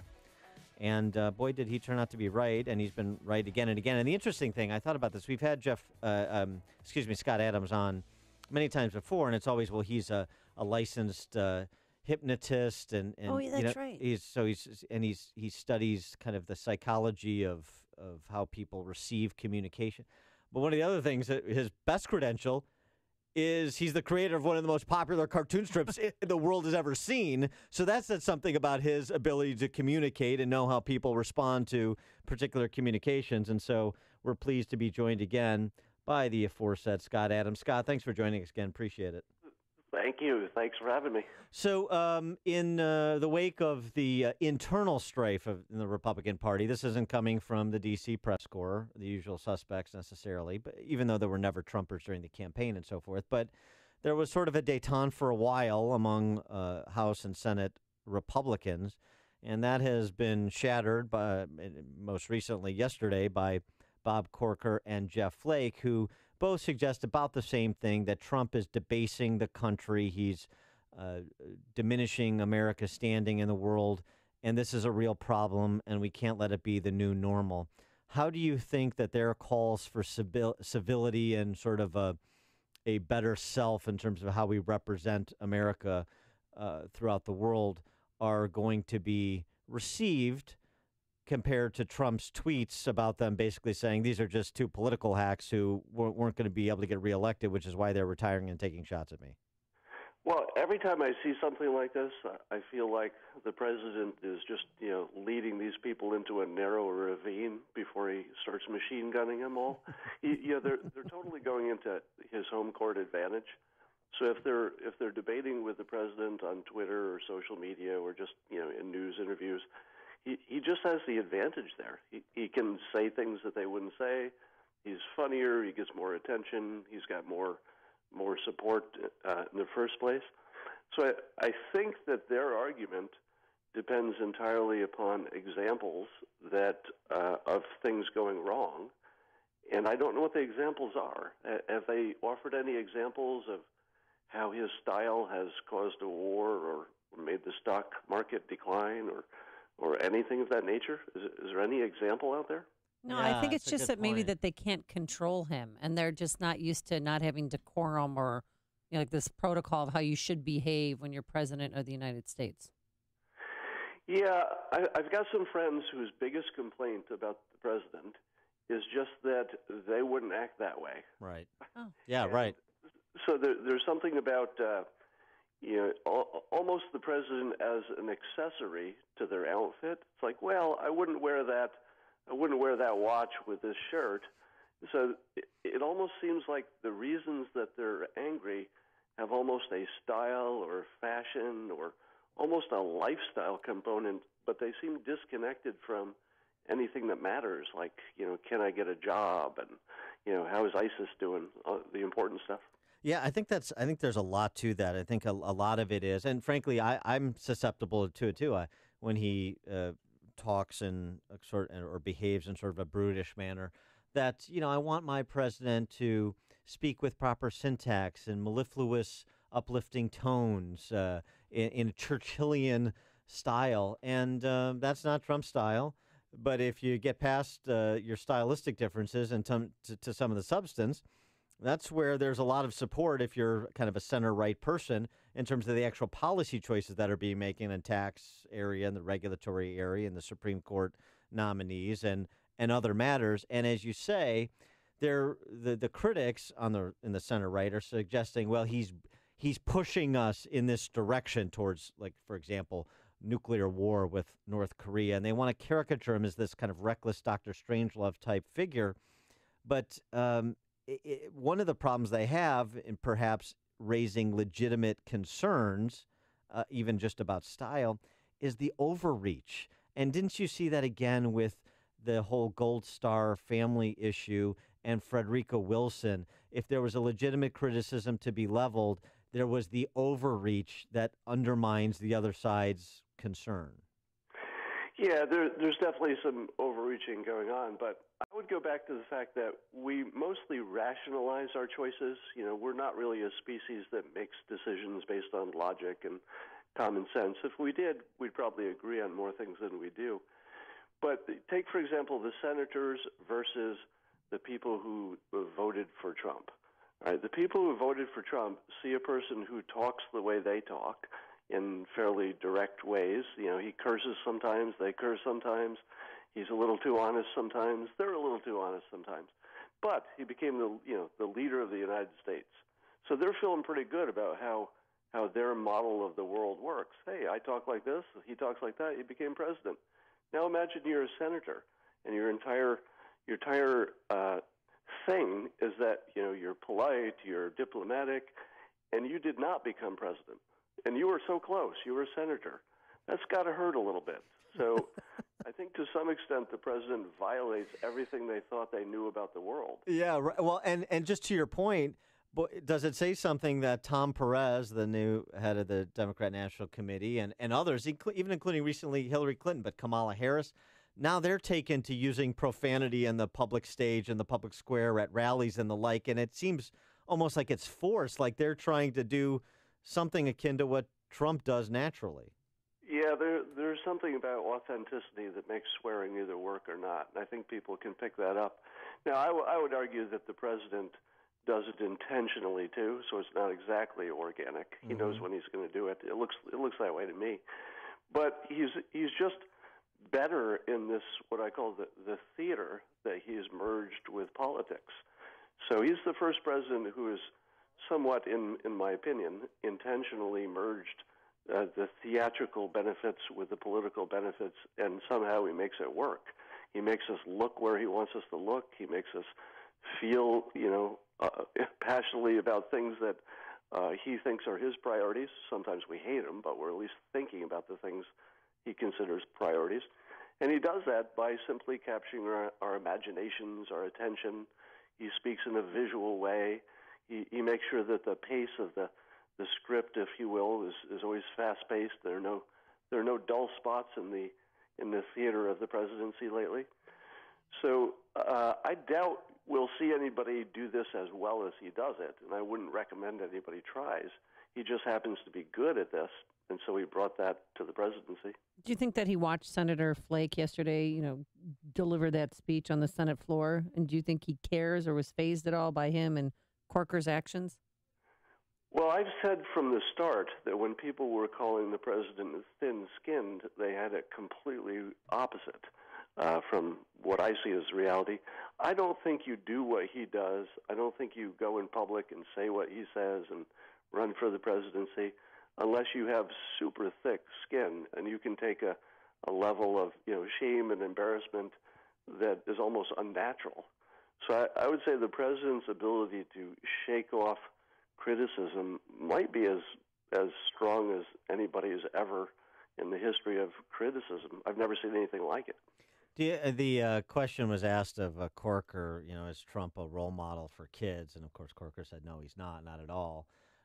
Is that something maybe the culture has changed where, number one, it's a question that people aren't asking because they, much like professional athletes, they're not looking to politicians, even the President of the United States, to be a role model anymore?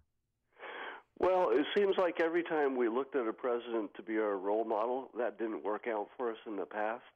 There's a lot of situations where we're thinking, well, maybe that Kennedy wasn't such a great father and husband, and well, maybe they did a few things they shouldn't have done. So yeah, I think the country is growing up in the role model department, and I think especially Republicans are looking at their Bible and their parents and other sources for their role models. And the president, to his credit, and I think this has helped protect him quite a bit, is that he explicitly said, I'm no angel, and never presented himself as a role model. Yeah, right. He never claimed to be a paragon of moral virtue. But Bob Corker really did set Twitter on fire yesterday when he said, same untruths from an utterly untruthful president, #alert the daycare staff. Yeah, I got to give him props for that daycare reference, just in terms of persuasion, because it's visual. It takes your brain to a certain place, and in terms of a public persuasion, that was A+.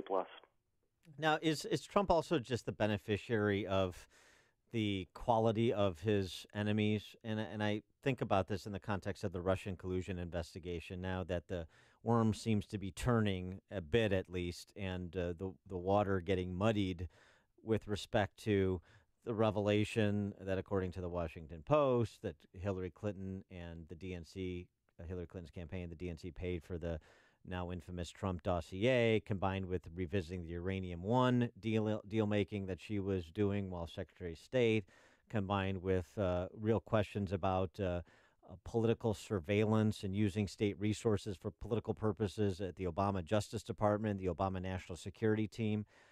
It seems to me that part of this benefit that Trump receives, where these stories end up kind of working out to his benefit, is just because I guess overreach again, or the frankly lack of integrity of many of his political opponents, starting with the presidential candidate he ran against. Yeah, there's a lot to the quality of his opponents, but the thing that strikes me is, why is Russia involved with everything we do? Can they stay out of anything? It's like doesn't even matter what the topic is anymore. It's like, well, what did Russia do? How is Putin's involvement in this?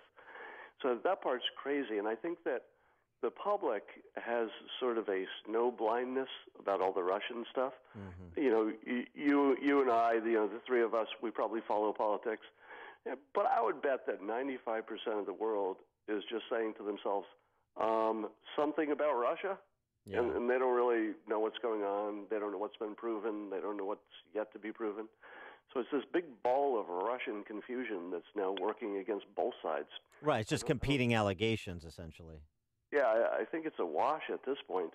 I think people are probably recognize that if something was seriously bad with the current administration in Russia, that it would have at least leaked by now. Even if they hadn't, taken it to whatever next level they do legally, certainly it would have leaked if there was something damaging out there. Doesn't it seem to me like Trump brings all of society's ills to the fore, and to some extent, because, I mean, not that he's doing it, but in this context, he just kind of exposes that there is nobody at the table with clean hands. So for Trump's bad behavior towards women and the allegations that plagued him during the campaign, now you have Hollywood melting down with substantiated claims against Harvey Weinstein and other Hollywood moguls, and A-list actors getting criticized by other actors and actresses, and it's just a whole core meltdown in Hollywood, otherwise a bastion of the left, otherwise an opponent of Trump's and Republicans on the Hill. Well, it may be part of a larger phenomenon that in olden times, let's say a few decades ago, people could do terrible things and there's a good chance you would just never hear about it. And now those days are over. You're going to hear about everything. Social media and just people in general are more willing to come clean with all their dirty secrets about other people especially. So I think we're at a place where we'll never again have a good president. Right. And by good, I mean someone who passes every moral filter. I don't think that's going to be a thing, and not because we're going to only elect people who are immoral. It's just that if you dig deeply enough, everybody's going to find something they don't like over the course of someone's lifetime. He is Scott Adams, Dilbert cartoonist and Trump whisperer. Scott, thanks so much for joining us again. Always appreciate your insights. All right, my pleasure. Thanks. Take and care. he joined us on our turnkey.pro answer line. It's what Chicago is talking about. It's Chicago's Morning Answer with Dan and Amy on AM 560, The Answer. On AM 560, The Answer, we talk about the important issues that affect your world. Things like the economy, education, and foreign policy. There's always so much going on in the news that we don't always have the time to focus in and talk about the big ideas behind the important issues. Enter Upstream Ideas online at upstream-ideas.com. Upstream Ideas, in partnership with the Illinois Policy Institute, provides the kind of information that informs the policy discussions happening here on AM 560. At Upstream Ideas, you'll broaden the debate, move beyond partisan assumptions, and challenge accepted beliefs. Upstream Ideas goes against the current and thinks upstream. Go online now at upstream-ideas.com. That's upstream-ideas.com. You'll be armed with new information and fresh perspectives to help encourage you to make the state of Illinois and the United States of America a bit freer, a bit more just, and a bit more civilized. Upstream-ideas.com. Balance of Nature's fruits and veggies. I used to take 7 vitamin supplements, and I still felt sluggish at times. But with Balance of Nature, I don't feel sluggish at all. Don't do what I did. I took 7 different supplements, vitamin supplements, and they really didn't help in the long run. I still felt sluggish. But with Balance of Nature, I have the extra boost of energy, and I thank you all again. I really, really mean it. What are you waiting for? Good health is just a phone call away. Don't miss your opportunity to get a free month supply of Balance of Nature. Call 1-800-2468-751. That's 1-800-2468-751. Call 1-800-2468-751 or go to balanceofnature.com. Use promo code WIN. Hey guys, Ken here from the hit podcast Today's Growth. Who would win a 3-mile bicycle race, an 11-year-old girl or last year's winner of the Tour de France? It all depends on the bicycle. It depends on their vehicle. Both on a 10-speed and the pro racer is going to win every time. But put the racer on a tricycle and the 11-year-old wins every time. You see, it's not the driver, it's the vehicle. When it comes to generating revenue, it's exactly the same. If you have a job or a small business, you are riding a tricycle. You can only go so fast. If you need to make up lost ground, it's not going to happen on a tricycle. No matter how fast you pedal, it's simply not going to win the race. Why do many people with no schooling and no advanced degree often become very wealthy? Simple. They choose to only ride 10 speeds. When it comes to helping people create their next revenue model, both Forbes and Inc. recommend Income Store as a can't miss when it comes to putting people on a 10-speed. Could your household or business use an additional revenue model that doesn't solely depend on you? If so, you need to check out IncomeStore.com. That's IncomeStore.com. What is us? Us is a foundation. Us is the future. Us is a bond. But right now, that bond is fraying. And we need a place that could make it whole. From diabetes prevention to safety around water. The Y fills the gaps. And bridges our divides. But they can't do it without us. Donate today. Because where there's a Y, there's an us. Read by members of the Y. The Y, for a better us. One size fits all has no place in your bedroom. Hi, I'm Christian von Rickenbach, founder of Helix Sleep, and we know one mattress can't work for everyone. That's why we created the only mattress built for you. Go to helixsleep.com, take our 2-minute sleep quiz, and we'll build your custom mattress and ship it to you for free. Try it for 100 nights, and if it's not the best sleep you've ever had, we'll pick it up and give you your money back. Go to helixsleep.com/talkradio right now, and we'll give you $50 towards your custom mattress. That's helixsleep.com/talkradio.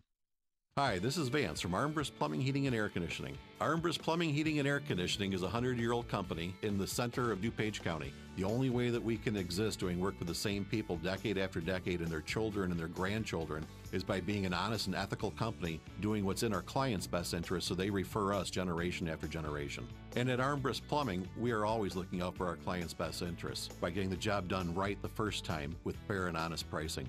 Accomplish that, we only hire technicians with experience. All of our technicians at Armbrust have had at least 5 years of field experience combined with classroom experience. Our technicians are the best in the industry. They're the best trained in the industry, and they all value what they do as a career. We